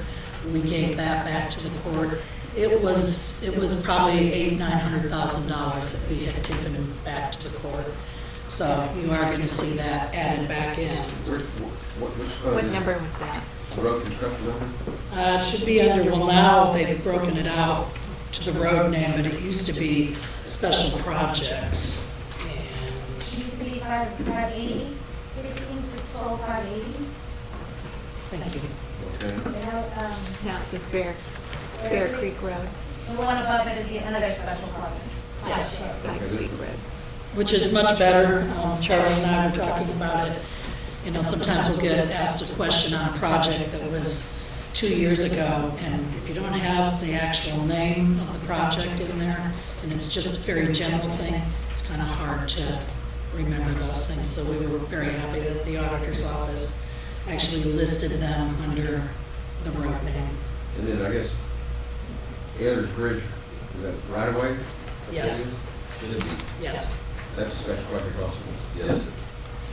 And Pikes Peak is the one we just got a bid on, that the court needs to decide if we want to. Let's talk about Pikes Peak for a minute.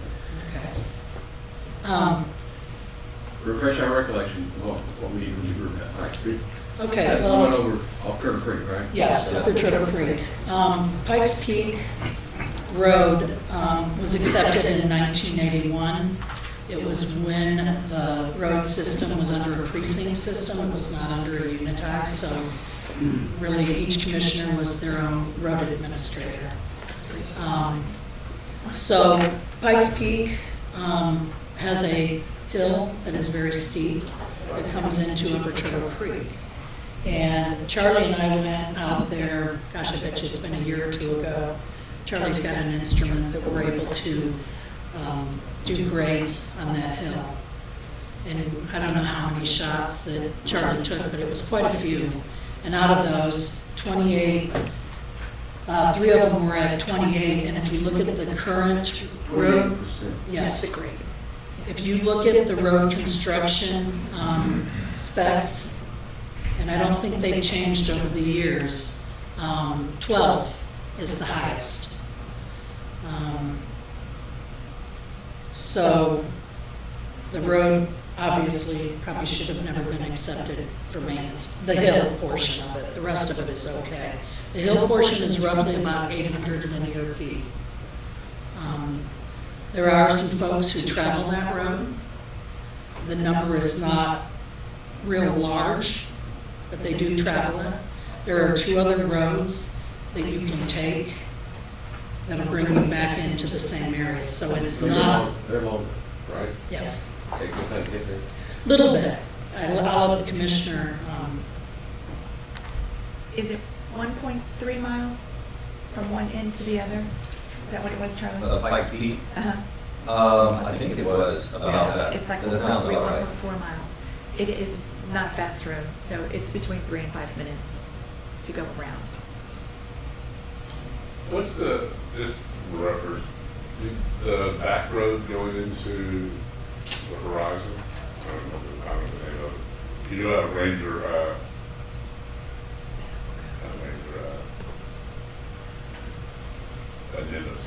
Rangero.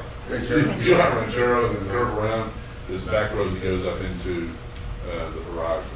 It's pretty steep, I'm just curious if you happen to know that. I have not ever driven that route because it's private. No, it's not. And that part that goes back into the horizon. Once you get to the top of the hill, there's a gate that goes into the horizon, but you get up to that gate, which is on top of the hill. I haven't driven up to that gate. Yeah. So- It's county road. Oh, Now, Well, we admit there's a lot of roads in the county that go over the 12%. yeah. Yeah. It's the whole country. We're talking about $1.25 million. So it's gonna service how many homes? Half a dozen? you know, It's more than half a dozen. It's more than half a dozen. It's more than half a dozen. And we're getting traffic counts. So we've got some traffic counts that were before, the potholes got patched recently. We got some traffic counts immediately after the potholes got patched. And we'd like to get another round so that we have a good idea of the volume. Right now, the volume is somewhere between 70 and 200 vehicles a day. Okay, but to put things into perspective, when we rebuilt Ranchero Road, we had 5,500 vehicles a day for $800,000 project. Right. This is somewhere 70 to 200 vehicles a day for a $1.2 million project. Plus, to rebuild 900 feet of road. And that would be putting it back at less than a 28% grade.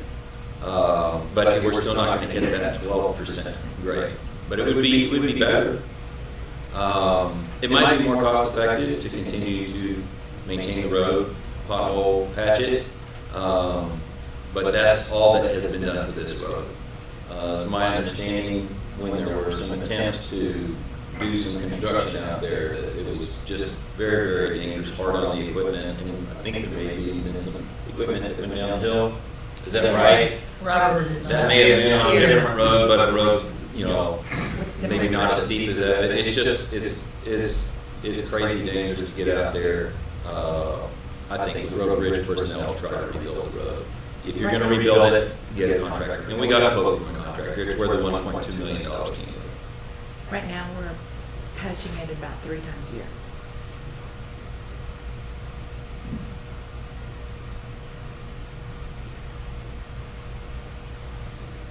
Seems like a lot, but it does for me. I think that it'd be interesting to see if we're gonna start upgrading steep roads, where they are in the county, and how many there are, and how big this project is, because as soon as we start doing that, it's hard to stop. I have no appetite for opening that box. Well, and, and remember, even though this may improve some of that steepness on it, it still will be a steep road.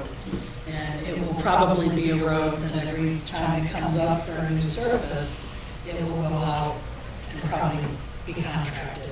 So, And I understand this is your ask. Yes. You put it on there. I understand.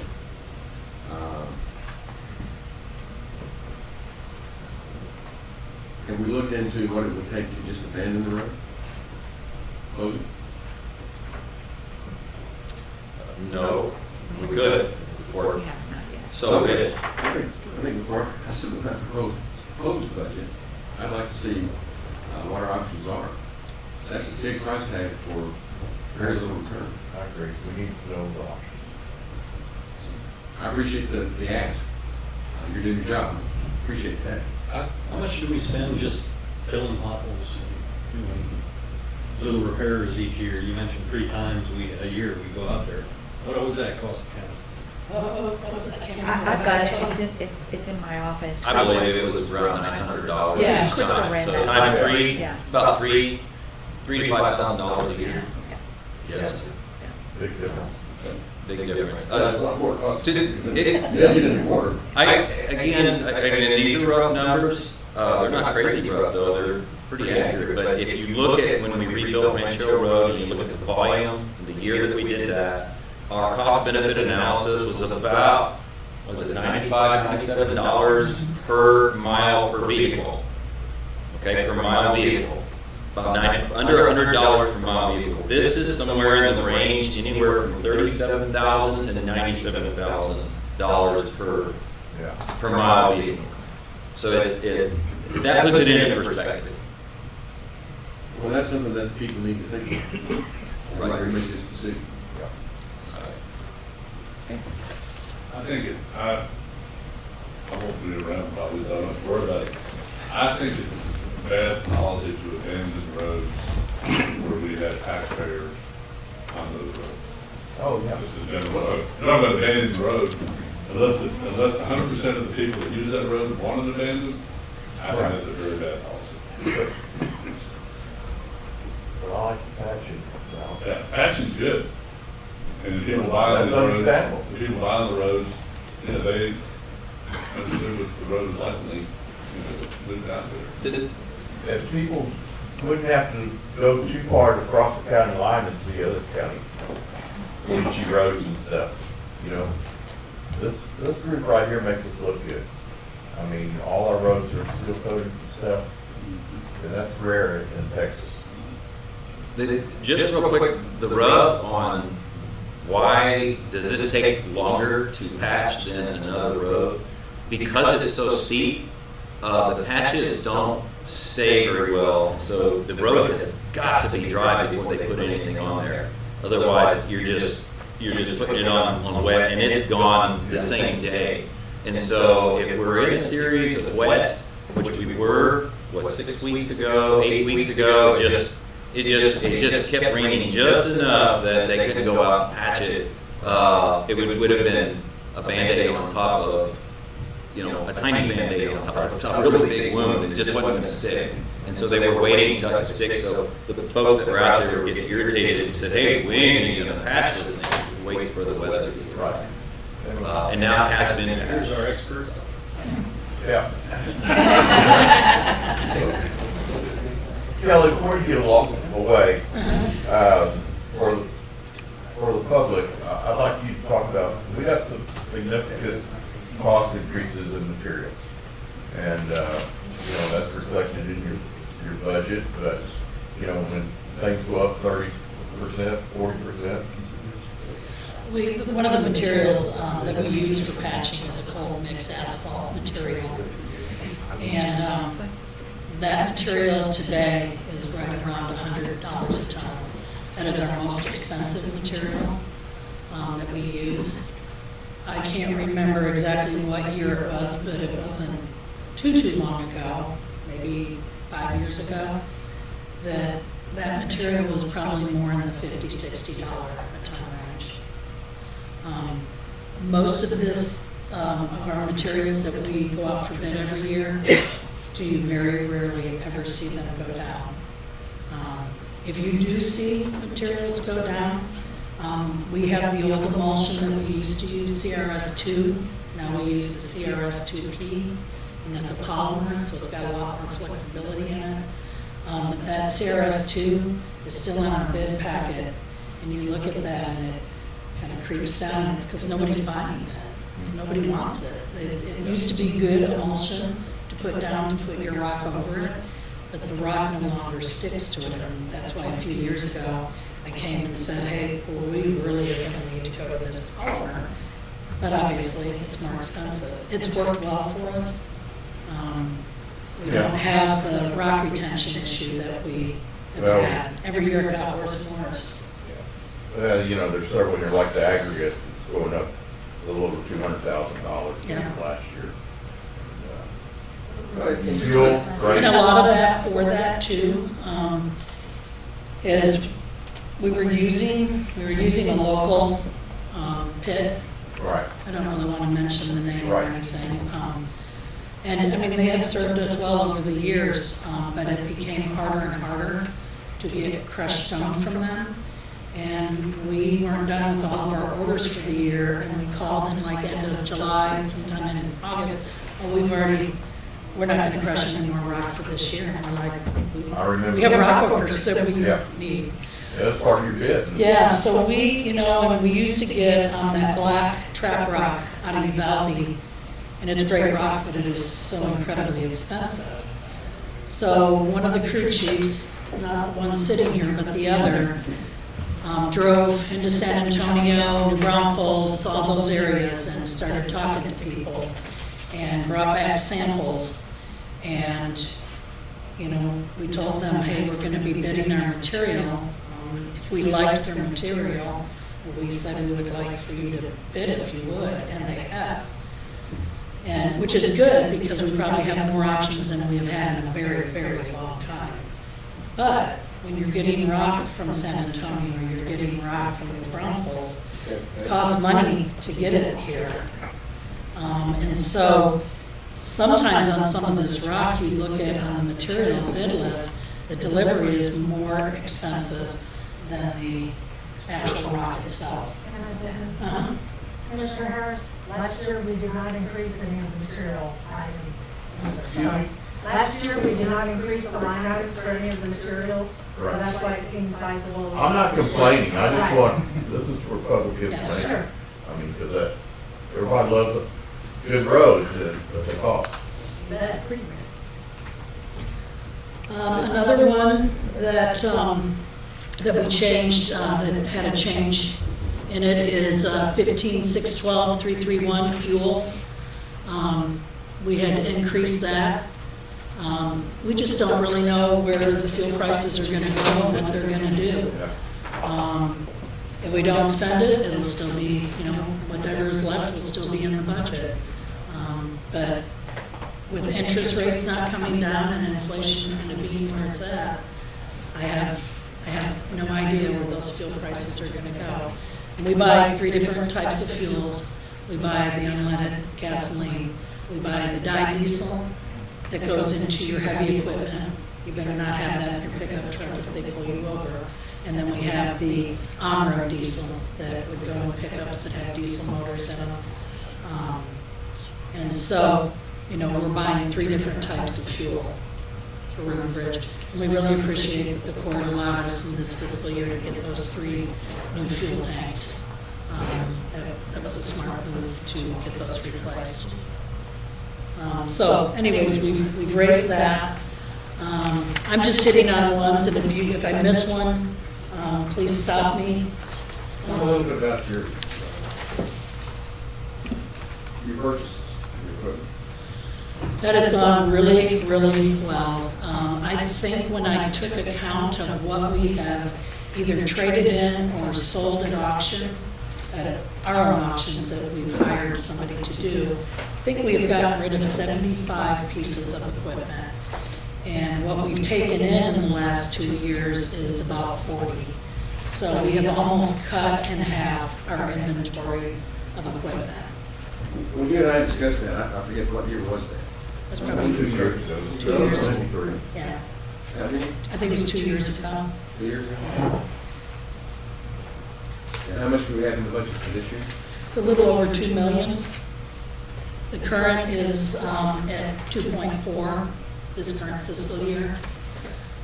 Through that, if you look at our equipment repair line item, we've dropped it at $50,000. 450. 450? We've dropped it at 50,000 because we have newer equipment.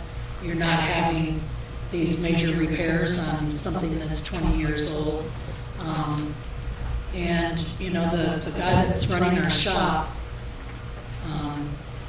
past experience in places he's worked, he has dealt with fleets and things like that.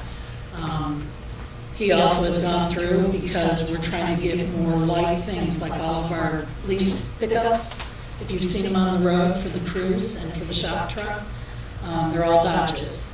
So when he goes to order filters and things like that, it's the same filter. Instead of, we've got 8 different motors in our supervisor trucks and, you know, 3 or 4 different brands. He, 2 times since he has taken that position, the first time he went through all our filters, got the stuff that we no longer use. We got over a $3,000 credit from the parts store. They bought the filters back from us. He did it again recently. It was $2,600 in filters that we have no use for. We don't own the equipment anymore. So he's able to keep working this down, and I think in the future, if the court stays with this type of program, I think that there will be some good savings. I know the court in the past has talked about, I know this has nothing to do with this budget, but talking about doing a central maintenance facility. Kendall County has one, and they have a big shop, and they do all the county vehicles. And so the leasing company we're with is D&M Leasing. We had trouble with Enterprise, and we do all of our own maintenance on our equipment that's leased. And it so far has worked very well for us. But that might be something in the future that the court might consider, and we would be doing, you know, the sheriff's vehicles, anybody in the department, environmental health, maintenance. I think there's money to be saved. You've got to put up money to build that facility. But you have somebody in our shop right now that I think is very capable of doing something like that. I hope he will stay a long time. If you haven't been over to Road and Bridge in a while, and you haven't been in the shop, I invite you to come over. It's very impressive. It is very organized. It is unbelievable. And this man, with help of others, but this man has set this goal, and he's done it. And then also to be able to, in the early stages of this new program we're doing, to be able to cut $50,000 out of the equipment repair budget.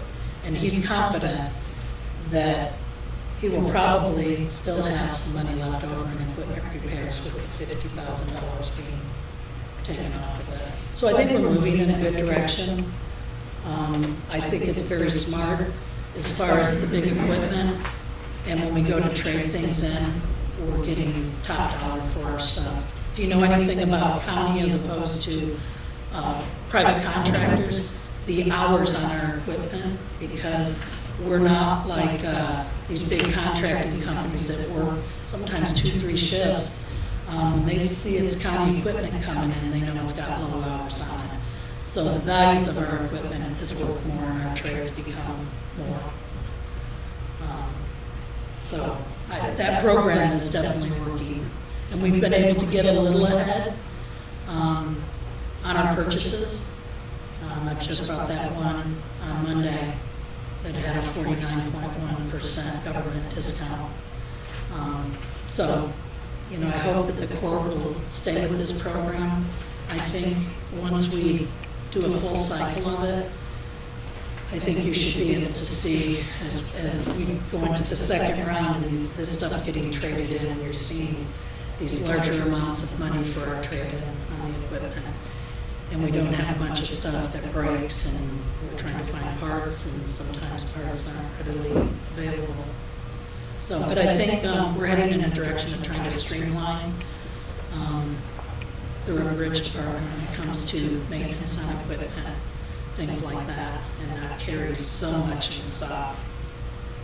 You know, it doesn't make a whole lot of sense. And the man that's running our shop used to work at I think it was like at a Pet Boys in California, and he did all of the maintenance on all of the enterprise lease vehicles. And so he knows the cost of it, he knows what they were getting paid to do it. And he said the amount that's being spent to do that, he said, I can do it a lot cheaper here in the shop. So something to think about in the future, like I said. Kelly, we're happy to think about it whenever you're ready to bring it to us with the cost benefit analysis. Okay. I think it's a great idea. Yeah.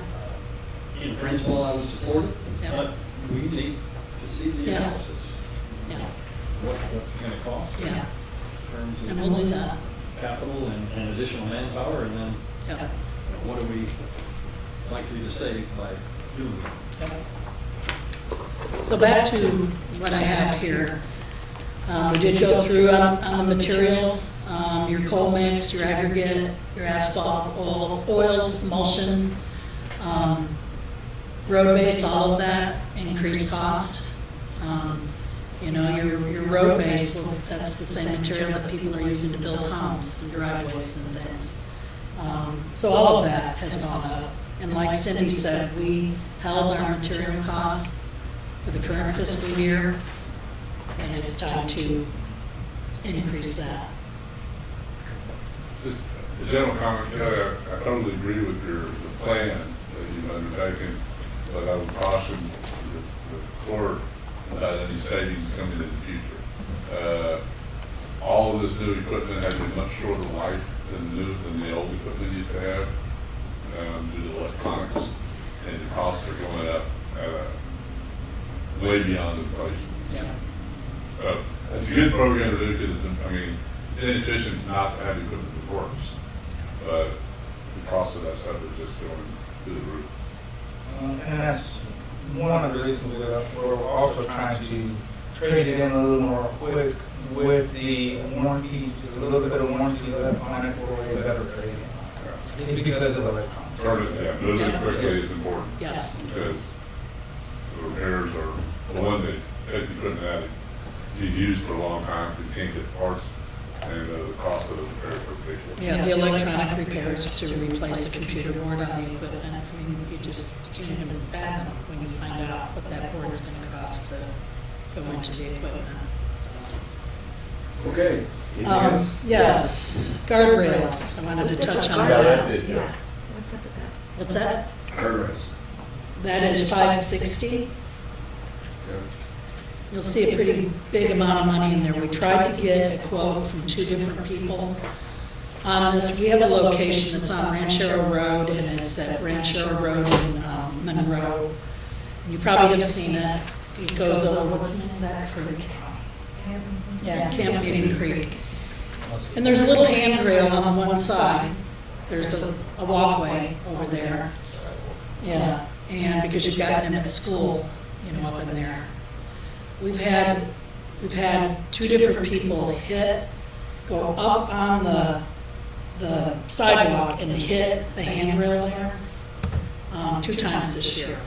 Robert was able to fix it, but I would say that you want to keep it that way forward. There's nothing against Robert, but I mean, we made it where it's put back together. But Robert said maybe we should look into a section of guardrail and updating that handrail that people are walking. I think the second accident, if I'm not mistaken, did that car end up going over the other? Yeah, into the creek. Yeah. So, we kind of had just ourselves had guessed maybe that quote would come in at $150, but the guy that does our guardrail, he's very busy. He was unable to give us a quote on this, and then we also, the same contractor that gave us the quote for Pikes Peak also does guardrail, and we tried to get them to get us a quote, and they were unable to. So we put $200,000 in there to try to get this fixed. And I think the second accident, there were 2 or 3 kids in the car. Nobody was hurt, but kind of scary to have it happen 2 times in the same fiscal year. Just 2 comments. One, I'll check with Charlie on this. I think at the Ayers Bridge right away, I believe that the alignment's not going to change, so I don't think we're going to need any right away at Ayers Bridge unless they change it again. But the last. Right. It sounded more, meeting we just had last week, I agree, it sounded like, maybe that's not. So I think that 100,000 could come off there, and I'll defer to Commissioner-elect Polk on the Lane Valley right away. And I would probably recommend that he wants to keep that, to rename that. And what that is Lane Valley's had a lot of wrecks on it, so that started with that. But to the Collins, what was done is with right away on Lane Valley, if someone was property changed hands, they wanted to build a new fence, we would help contribute to the new fence that they give us additional right away. It worked there. I'm surprised none of the commissioners ever picked up on doing this, but they haven't so far. But I know that there are Hartle, Schlever, both very, very narrow places. And I think it's a very good practice to keep a little bit of money. You don't buy the right away, you just help do the fence comparable to, value-wise to kind of what we were getting. So if you want to keep it, we can keep it. If you want to not keep it, you can take $15,000 off. It's not a lot of money. No. Based on your comments earlier about having it, so we could spend it, probably worth keeping some. But, Commissioner Lutz has made progress on Lane Valley. There's only one section left, and he's sort of agreed. So it does work, it just over time. And if you go to the people before they built the fence, some people have donated the right of way and didn't want the money. Yeah. They said, we'll move it back, how much do you need to move it back? And it's not changing the value of the land. Right. For new buyers. The older buyer or people that own the land, they think every foot's worth fortune. But the people that buy it, they know it's not going to change the value of the property if they lose extra right of way. In fact, it probably improves the value of the property because you have driveways and people don't run into the fence. Yes. And also in capital, I forgot, you'll see in there is a software, OpenGov software, to bring this software in. It's $43,841, and then I think the maintenance cost on it was It gives the number of that one. 570? yes. No. And this is one that we consulted with the auditor's office as far as where it should be put because of the cost. It is capital, and so we were told to put it in capital. We worked with Scott on this, so he has looked over the software. We haven't upgraded software in a very long time, and when I was saying that R&B, IMS, we would no longer use that software anymore, and this would become the new software. The main thing that we're looking really to do, and they have many, you can add other tiers onto this over time, but our main thing is sign inventory. And with this, the guys would be able to, whether with their county funds, or if on down the road we decided to get tablets or something, they could be out there and they could be taking a picture and automatically, and put a note in there and it automatically would load it into the system. We do have a program that we use for sign inventory. It's called FileMaker. It's a great program. It was there before I came in the office. Great to search and find things. Most people have never heard of it, and it can be difficult sometimes to manipulate. And I like the program, but there's a lot of things about it that I think it's dated. And the cost to get upgrades to it are pretty pricey. And software has come so far when it comes to roadways and signs and all. This OpenGov company, I mean, they have all different things. This is just a section that we would like to be able to start with and be able to have a better inventory on our signs, since signs are a very expensive thing in some roads. signs are required under the MUTCD. So we haven't really, I think the last equipment software that Road and Bridge has asked for has probably maybe been that R&B IMS, if I'm not mistaken. I mean, we do have our time clock, but I mean, actual road programs to do your inventory on. So I just wanted to include that in, since, you know, that's something different than just equipment in that capital outlay. Let's see what else I got. Maintenance facility. And that one is 575. We've had doing electricity in that big carport that if you ever go over to Road and Bridge, when you pull in that driveway where the gate is, you see that big huge carport. We've wanted for probably the last 3 years to be able to put some electricity out there. We have our emulsion truck that stays out there. We would be able to plug it in. That would keep that tank not hot, but warm. It takes a long time if you've shut it all off to get it up to temperature that these guys can go out and shoot the oil on the road when we're doing our chip seal program. And plus just to have electricity out there to be able to maybe work on a piece of equipment if the shop is full. And it's been put in the budget. It was put in the maintenance budget. And, you know, other things broke throughout the county, and so the money got spent. And I get that. But we put it in our budget under maintenance facility, and one is to get the electricity in the big carport. The other one is to be able to get some trench work done and eventually be able to maybe get a computer maybe out in our sign shop. And the other is we've done that new entrance on Spur 100, which, you know, when the property was bought for the new animal services facility, because, you know, where are they going to come out and all of that? And we spoke with Commissioner Letts on it. You know, we all agreed that coming out on Spur 100 for the majority of our traffic at Road and Bridge, not only the field staff cars, but the equipment and stuff, probably a lot safer coming out on Spur 100 and then coming up to where that stop sign is. We as the office staff, and if you come and visit our office, you'd still come the regular way.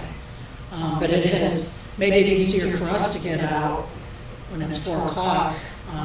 We don't have all these vehicles. And I do believe that someday, if they put up a light, it's probably going to be a Spur 100. But we've got gates there, but we would like to get, you know, gate code and have electricity ran out to that. So, you know, not everybody knows necessarily what the combination is of the gate and things like that, and codes can be changed if, you know, employees leave and things like that. So that was a total of, between those two projects, I rounded it up just a few $100s, but $6,500, and we have a quote from an electrician to do those. Then the other thing that is in there is the heat in the shop, is the heaters that were installed when that shop was built, probably a lot like those fuel tanks. And I did finally find out the mechanic shop was built in 1992, 1993. So the heat that's in there, it runs off of propane. We have a big propane tank out there. Those are starting to cause issues. They still work. We were very happy that we didn't have a really, really tough winter. But each time we go and fill that big propane tank for the heat in the shop, it's $700, and we have to fill it in the wintertime, probably about every 2 to 4 months.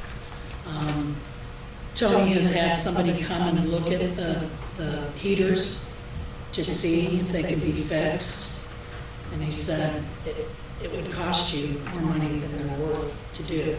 So Tony has found an alternative way to heat that shop, and it is using used motor oil. And Everything has gone through EPA, all of those things. Well, we usually have an abundance of used motor oil at Road Bridge. The cost to heat that shop, that mechanic shop, and that's all it would be for. Again, I brought this up a little bit because we will have to vent out the roof at the shop. We can get that heating system, and Tony said it will heat our entire shop. $11,882, but I put in $13,500 for the venting. But one of these days, those heaters aren't gonna work, and what's so crucial is in the wintertime, if we know we have ice coming, we load up our trucks with that sand-type de-icer, and we pull them in the shop. So if it's misting and raining overnight, you don't come in and all your material's frozen in the bed of the truck.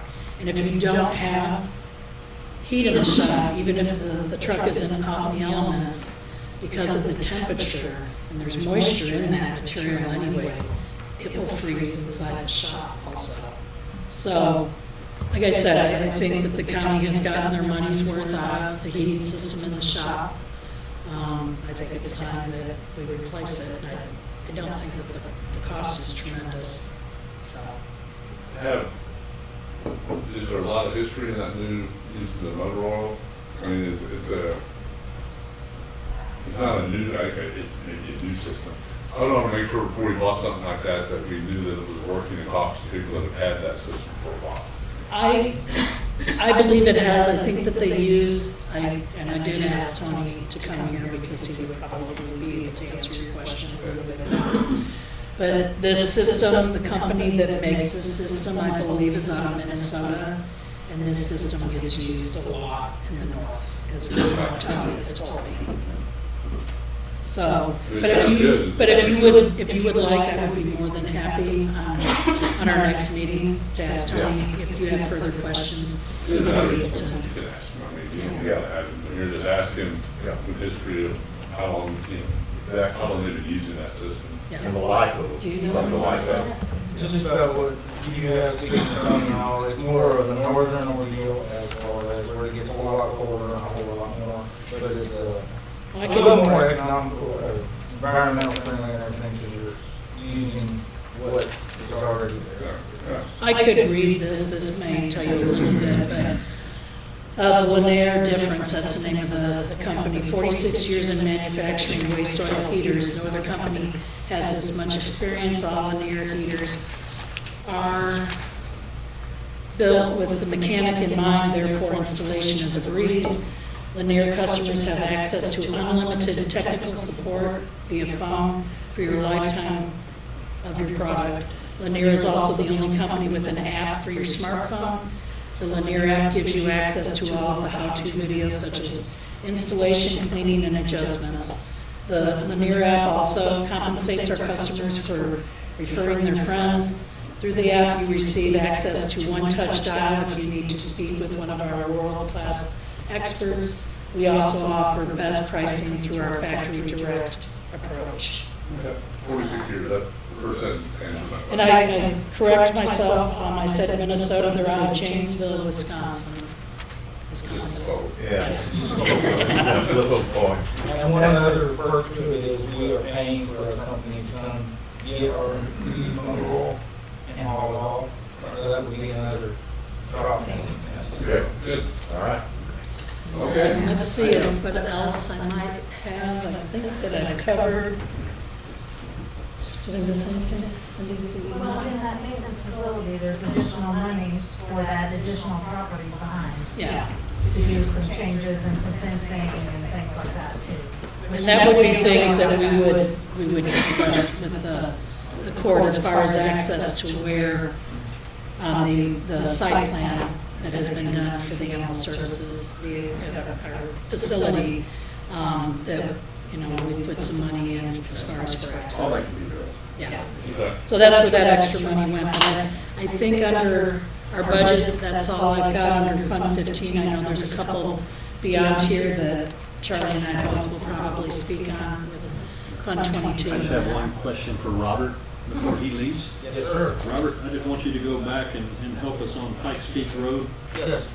And I assume you're kind of the crew chief that's been doing all the temporary repairs? I have been involved, yes, sir. You've been involved. So, I mean, how good is that? And, you know, we're kind of choking on spending $1.25 million to reconstruct versus going out there and doing what you've been doing 3 times a year, even if that's what it takes to build What we have homes. and- discussed and everything is primarily, you're patching on patch.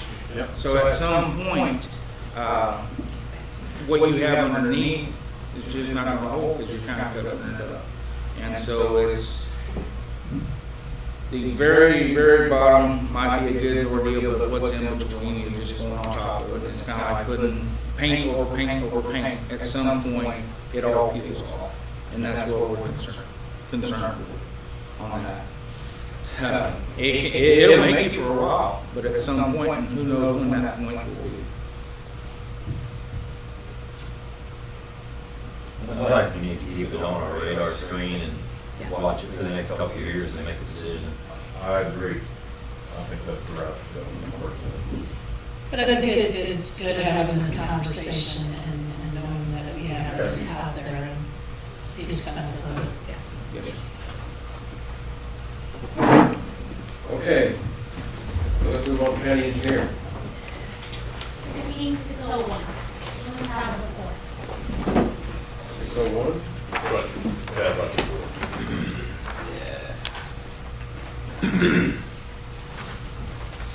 guys will see actual the revenue, but I think should be together and just group it. Just a couple pages of. The big drop is line item 571, 15-601-571 Eagle Ridge Road Project. We're going to be closing that out pretty soon. Commissioner Paces has been meeting with us and the engineer, Tetra Tech, and I know some folks from the community have also been meeting with, and I know that there's going to be a presentation in the coming weeks for the court for the engineering study that was done on that.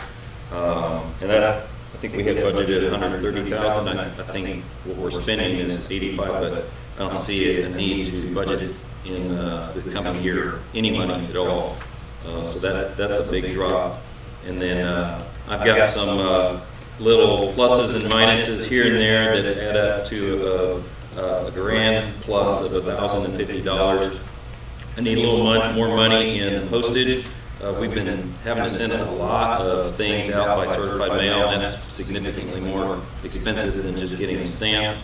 So I'm asking for $150 there. In uniforms, asking for $500. In vehicle maintenance, and this is related to the vehicle lease. There is a portion of the vehicle lease, we're budgeting $1,000 a month. Well, there's a portion of that is for maintenance, and so it has to be reported as maintenance, and anytime we pay a lease payment, we have to split it between 2 line items. So I was gonna bring the vehicle maintenance line item 454 up $1,000 and simultaneously drop the vehicle lease by $1,000 to balance that out. So that's a net of 0. Lease copier, we have a copier that we split 50-50 with Road and Bridge, and we've both gone up $125 on that to $1,000 for the year. And then I've got vehicle insurance. We had to do a budget amendment this year and add I think $150 so that we could pay. Well, I'm anticipating that it's not going to go down this year. I added another $100 in there to bring it up to $850. That's my budget. Okay, the only point that I would like to use as an illustration is the $130,000 this year's budget for Eagle Ridge Road is not spent, right? We have spent portions of it. We will spend, I think it's 85,000. I think that's what was the court awarded to Tetra Tech. Okay. And they will be giving us a bill pretty soon. Very good. Thank you. You're welcome. Road districts. I don't present on road districts. Fund 20. So this is a dedicated fund. Once a road district becomes public land, and the debt is paid off, at that point, the money comes into road districts. The taxes that are paid on that can only be used for those specific districts. So there's money sitting there for particular road districts that we could use for, repairs and anything of that nature. Okay. Let's move on to flood control. Fund 22? Judge, if you don't mind, Kelly just brought up a really good point. She has not budgeted any money for any kind of improvements on Eagle Ridge Road, and we don't have the engineering report yet that will give us short, mid, and long-term things that may need to happen to that road. And so once that's presented, and it's budget time, and that will be presented in the next coming weeks, we may have to revisit if there's a short-term guardrails or striping or something needs to be done. But right now, we don't have anything budgeted. Yes. I never wanted the court to just know that nothing's been put in that. I have one that. So now we're to Fund 22. Fund 22. There's several line items that I really wanted us to discuss here, 510, 511, and 512. 510 in the years past has been called the Center Point Storm Drainage. We've created a new line item called 511, Center Point Storm Drainage, which is very focused on several road intersections with Highway 27 that have issues, known issues. It's the same project, but we have applied for the flood infrastructure funding through Texas Water Development Board. And that application is in now. We should know sometime later this summer or early fall whether or not we get that award. And if we do, then the project would be covered 75-25, I believe. And so we can budget 25%, which would be $31,250 for 511. That's the Center Point Storm Drainage Project. We're anticipating a grant fund match of $93,750. Again, that would be for State Highway 27 at Willow Bend, Coldwell at Highway 27, and Sutherland at Highway 27. So those three locations where there's issues. TxDOT, if we'll all recall, when they rebuilt Highway 27, they put bigger culverts under those intersections, and they blocked off portions of the bigger culverts because not enough flow can go through there. They had to keep it small until improvements are done on either side, and then that can be opened up to let it go through. But what this money would be used for is to convert, right now in the state storm drainage plan, those projects are only listed as evaluations. They don't qualify for construction funding yet. So we need a way to convert it from an evaluation to a construction project, and these monies, the $31,000, and if there's a grant match of $93,750, would be used by our consultant, Half & Associates, to do that conversion and put together cost-benefit analysis, any hydraulic, anything that is needed to make that project go to the next phase so that it could be qualified for construction. And then, if it qualifies for construction, then once again, there'd be a 75-25 match. These are just big, expensive projects, and we're just, for years, we've been kicking that can down the road because we just can't afford to bite off that much all at once and do these. But we finally have an avenue, we believe, through the FIF and other funding that Half & Associates is helping us with. And they said the best way to have these projects get qualified is if you have cash in hand, your match, and you're ready to go. So we budget this now, and it's approved in our budget. If we get that grant, we've got our grant match, and then we can rock and roll on those and start making some headway. The other one would be 512, dam integrity evaluation, and that would be budgeted at $125,000.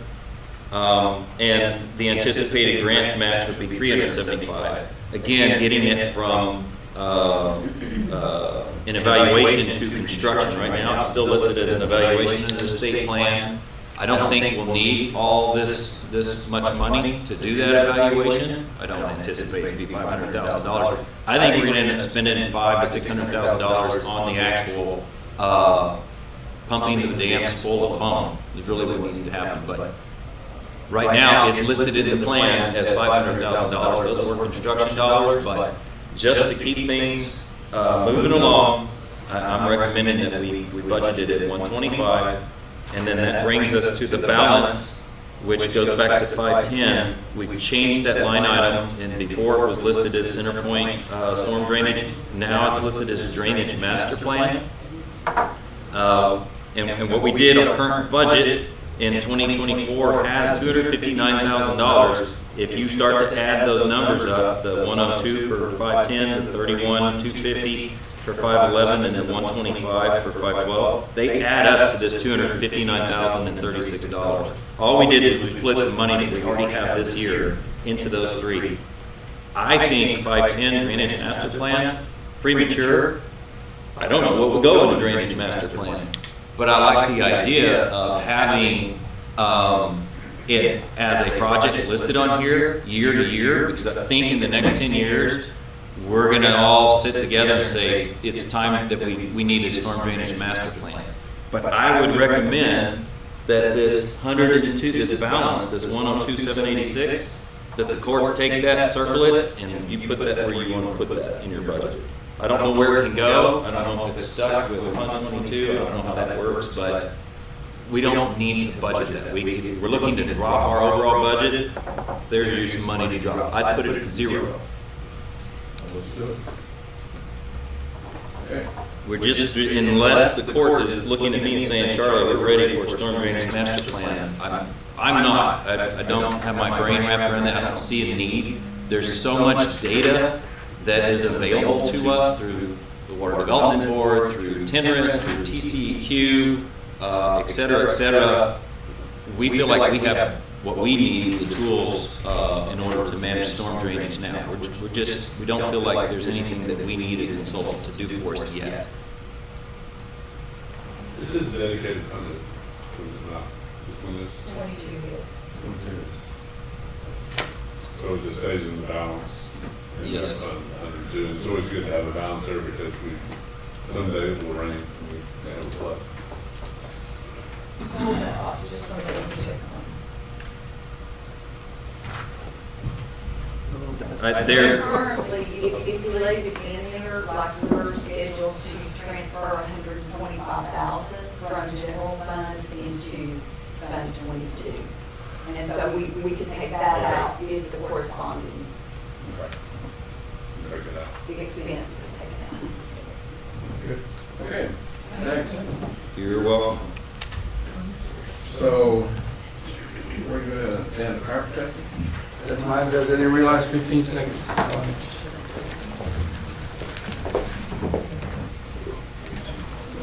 Judge, court, that's for 2 towers. Tower system, last year's budget was 15,749, it's the same, actually, it didn't increase, so just same as last year. 2 towers. Okay, good.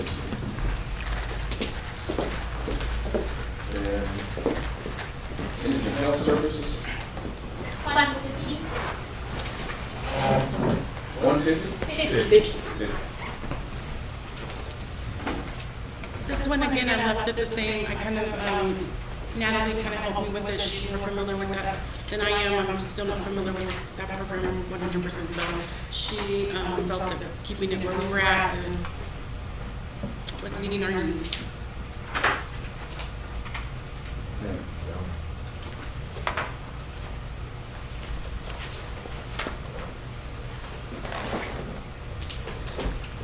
Okay, very good. Same. This is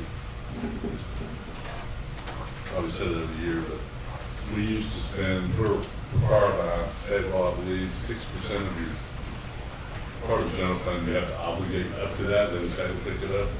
And we used to spend close to $1 million a year on this if we brought it in-house. Now, substantially less. So next is health insurance.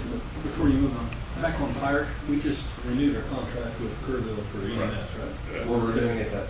They have, we've approved it, they have not. They have So there's an escalation clause in it, I just wanted to make sure it hasn't changed, but.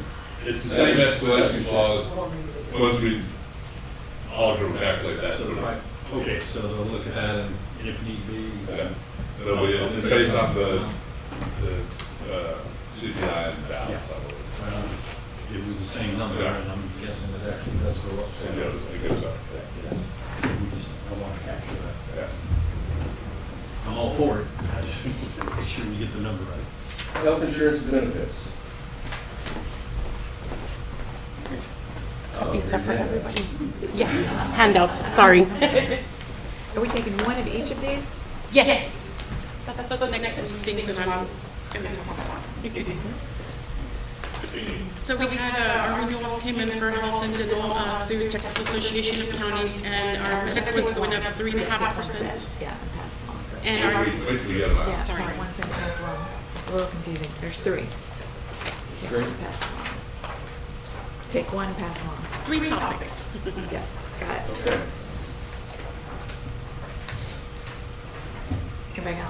Okay, our renewal for our health, it came back at 3.5% increase from last year, and our dental was 1% from last year.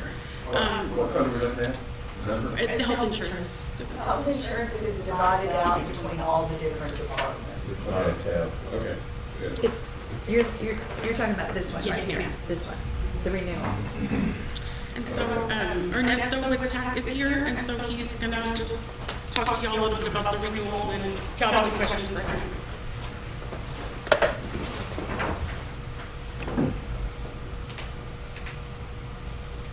Judge, good afternoon, or is it, wait, we're still morning.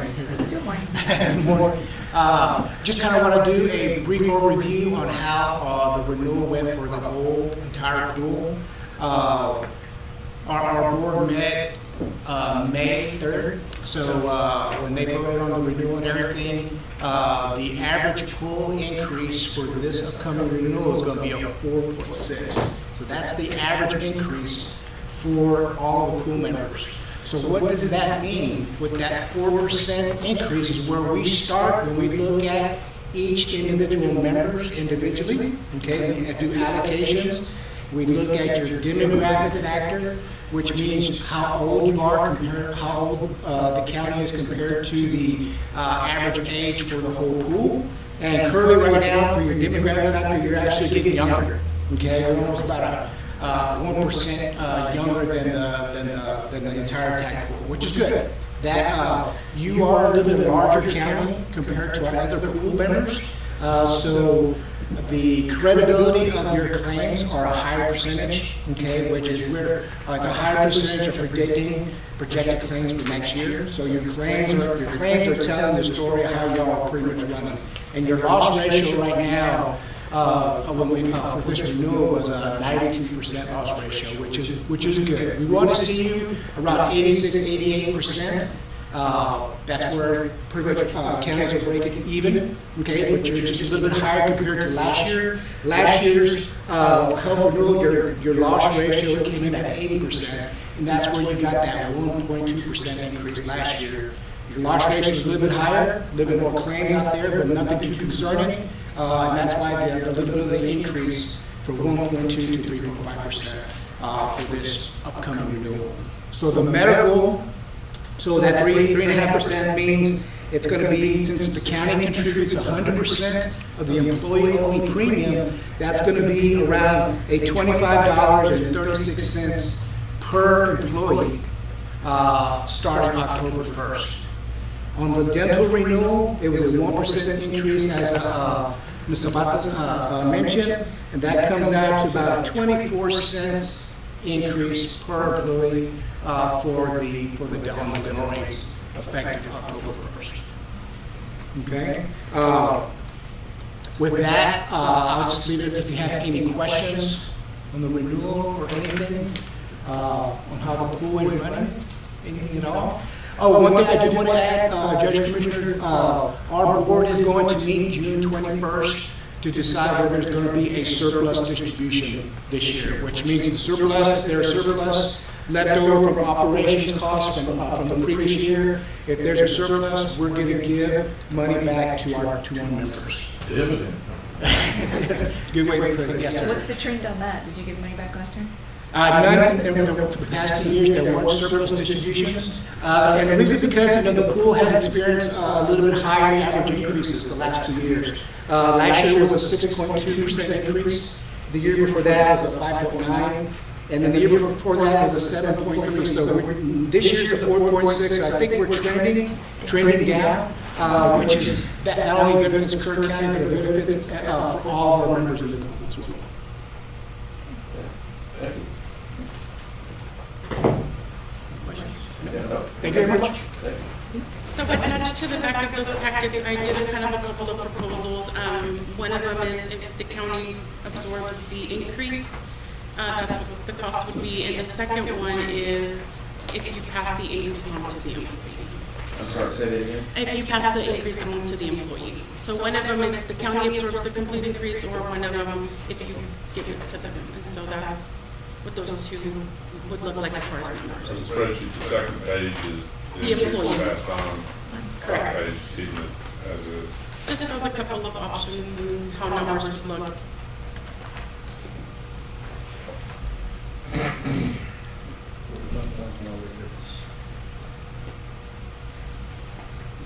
I think our benefits are one of the things that are good, and I would recommend keep it the same as we have this year. I've always felt that myself. Employees appreciate.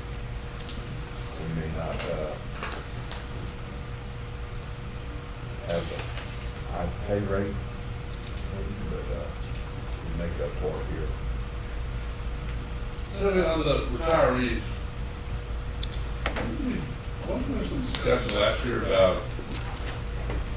trying to move the retirees off of this and onto their own insurance? I don't recall. Right, you weren't in that position. I believe that was only for those that are over 65 or to Medicare. Okay. I will give you a little bit of history. I had emailed Judge, I did some research and, we were wondering where that 282 came from. So back in 2017, 2018 plan year, the increase, it increased to 282.77 for the retirees portion of it. The county picked up the remainder. It had been 250 prior to that. And so that year there was a 5.5% increase and it was passed on to the retirees. And that's where that 282 came from. So they've been paying 282.77 since the 2017-2018 plan year. Well, put it in context. These are the retirees that are not on Medicare. Correct. Right? And we were paying $250 a month for them, for the cost of their insurance. Some of the costs, not all of the costs. And then we raised it to 282. It's a change. Correct. 282.77. That's where it is. It's been that way for the last 5 to 6 years. Yes, since 2018, 17-18. And at this point, it's just, we can decide whatever we want to decide. Once you reach 65, or whatever your retirement, then that's your insurance. You're no longer on the plan. Correct. And for those of us that are already to that age, that are still employees, we have to be.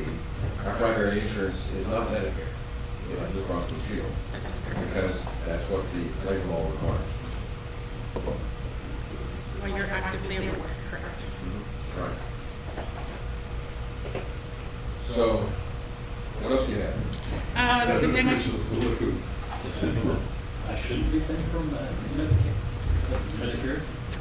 You got to pay anyway. Yeah. You don't have choice. You don't have choice. It's just which one is the primary. Yeah.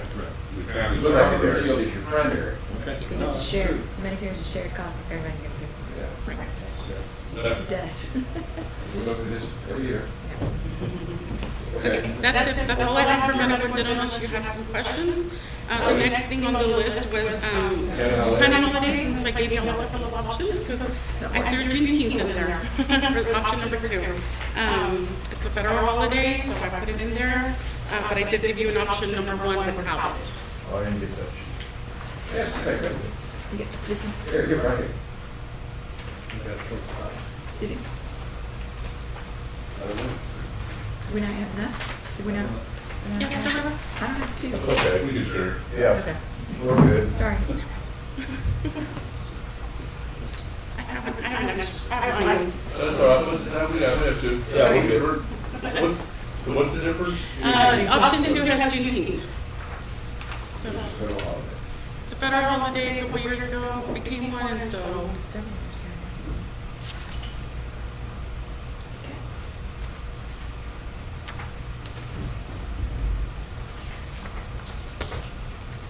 I'm for option one.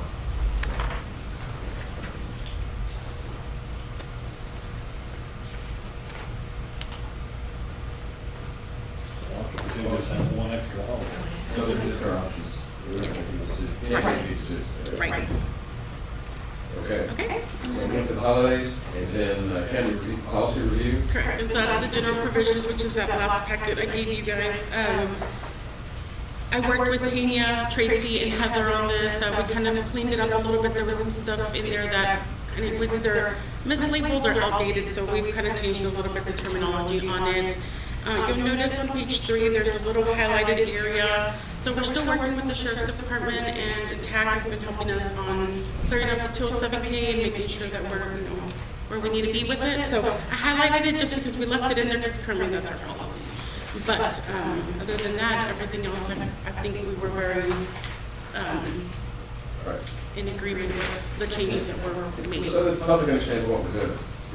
On the holidays, that's something we decide in the budget process. We're not deciding today, this is just a workshop. And with regard to policy changes, we decide that in the budget process. And so there's not anything for us to do today, this is just, it's just FYI. So, thank you. Okay, well with that, I think we have completed our first workshop, and we stand adjourned.